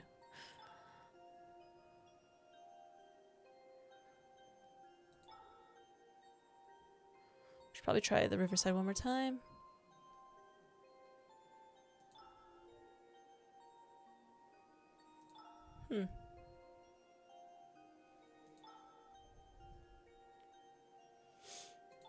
I'm really bad at knowing where to go unless I go a certain direction. Sorry. Okay. Wait, what? There. You lean in, straining to catch any sound beyond the door, but there's nothing. It's not unusual for Ren, yet the silence in the apartment building presses on you, leaving a gnawing sense of unease. It's really late. Okay, whatever then. You hear footsteps approaching from behind. Hello, ma'am. We meet again. You again. No matter how many people you send to me, I don't want to hear it, so listen to me for the last time. I don't want anything to do with your organization, so leave me alone. Yes, yes, yes, you made that perfectly clear. Twice, in fact. But this isn't about you, it's about your mother. My mother? She has finally embraced the full potential of our lord, Hiroshi no Kami. She's transcended, she's become one with him. What are you talking about? Where is she? As I said, she has risen in ranks, and she is one with the lord now. We can help you too, just as we helped her. So come, follow us. We'll give you salvation. No, just tell me where she is. She's with us, and judging by the looks on your face, you're worried. She sent you a message, didn't she? What did it say? She said she's fine, but... And now you chose to play the loving daughter? How convenient. You ignored her for so long, and suddenly her absence means something to you? What do you know about our relationship? Honestly, what does she know about their relationship? I do care about her. Things are just complex, and a relationship is complicated. And don't you want to fix that? It's not too late. You can still have the mother you've always longed for. It's all within your reach as long as you join us. Nope. Phone rings, slicing through the tension like a blade. I need to answer this. Hello? Haruki, something's wrong. It's Kazuki's spirit. He's acting up again, worse than before. I think there's some kind of suspicious date today that's tied to his death. I didn't realize it until now, and I think it's triggering something in him. Kazuki, what's happened? What's wrong with him? Whatever's been haunting the house, it's getting stronger, more aggressive. But Haruki, I thought you said it wasn't Kazuki causing it. Look, I think you better come home fast. I'm already here waiting for you. Just hurry, okay? I have to go, please. Just tell my mother to contact me directly. Oh, wait, you don't have to go. Come back. Haruki, what's going on? What happening with the spirits? Are you all right? Rose, I was wrong. I thought I could handle them, but they're too strong. They're overwhelming me. I can't hold them back anymore, not alone. What do you mean? I'll help you. Just tell me what you need. No, it's not enough. Not for this. Even with the both of us, it's too powerful. We need someone stronger, someone we can trust, someone who can truly end this. Haruki, this isn't like you. What's going on? Hiroshi no Kami. He's the answer. He can help us. He'll cleanse this place. He'll save us from what's coming. All we have to do is let him in. Let him in. The organization? No, what are you even saying? You're working with them? Do you even hear what you're saying? I've been enlightened, Rose, don't you see? All this time I've tried to protect you, tried to shield you from the darkness in this place. But the hauntings never stopped. They only got worse. No matter how many charms, how many rituals, it was never enough. I was weak, helpless, useless to you. But now there's someone who can help. Someone who can truly end this. You have been helping me. You're wrong. No, the spirits are still here. They haven't stopped. They're getting worse. That's not your fault. What's happening isn't because you failed. You've helped me in more ways than you ever realize. Without you, I wouldn't have made it this far. We don't need some false god to save us. You're strong, Haruki, and I couldn't have done any of this without you. And what good has that help done in the end? Everything I tried and none of it worked. The hauntings didn't stop. My plan fell apart. And now I'm not even sure if I made things worse. You believed in me, even when you shouldn't have. You're so naive, Rose, always clinging to this blind faith in people, even after they disappoint you again and again. Think about it. How many people have let you down? How many have walked away without a second thought? That's why you're alone. That's why there's no one left. This is why you're suffering. Don't you dare talk to me like that. I don't know what's gotten into you, but this isn't you, not really. After everything we've been through. The Haruki I've known is caring and kind. He wouldn't have said something like that. Who are you? It's the thing, Rose. You barely even know me, and yet you stupidly still trust me. For what reason, I wonder, other than your supposed stupidity? His words are vile, venomous, and cut deep. But what's more unsettling is his face. I can't trust you. That's not you, Haruki. I don't know what to do, actually. I trust you. It's not him, but I trust my friend. And I think that's what it wants from me. I trust you, the real Haruki. Because whatever is standing in front of me right now, that's not him. So I'll ask you one more time. Who are you? Otome Haruki, exorcist extraordinaire at your service. Or something like that. You're not Haruki. I'm not. There it is again. Your delusions creeping back in like they always do. No ghosts left to chase, running out of things to blame. Maybe it's time for doppelgangers. That would be more exciting, wouldn't it? You could have finally been the center of attention. Poor Rose, always the victim, always in need. You're unraveling. Everyone sees it. Honestly, maybe your mother was right about you all along. You're paranoid, unstable, a burden to everyone around you. And the worst part? Deep down, you're starting to believe it too. I believe. Ah, shit. I did the wrong one. I'm weak. This can't be real. No. Or maybe it is. Haruki, please. Someone. Is anyone there? Oh my god. No one's left, little one. I stopped hearing you a long time ago. But you still reach for them. Pathetic. You brought this on yourself. And you know what's funny? For a moment, I thought you might win. You actually fought back this time. Stood tall, screamed loud, clung to hope like it meant something. But it never does. Not for you. You break every time. You crawl through the same story. Again and again, only to fall in the same place. You're always too late. Too soft. Too weak to change anything. Same old ending. Same sad girl. Same quiet ruin. You try so hard to be the exception. But you're just another failure in a long, long line of them. I always enjoy this part. The moment when you realize it's over. That same look of despair on your face. It's so delicious. But don't worry. This isn't goodbye. I'll always find you again. And next time, I think I'll break you even faster. Jesus Christ. Bad end achieved. Oh, I just had to believe, huh? Honestly, that's a good way to end it. This demo was a lot longer than I expected. I thought it was gonna be like 30 minutes, so this is pretty good. I'm very excited to see the full game. Hope it comes out soon. I will link the itch.io page. I just made sure that they have it. And if you like this, like, comment, subscribe. Tell me what you think. Tell me, did you get scared when I got scared? Did I jump scare you? I've always wanted to do that to someone on accident. All right. But anyways, I love you guys so much, and I'll see you next video. Goodbye.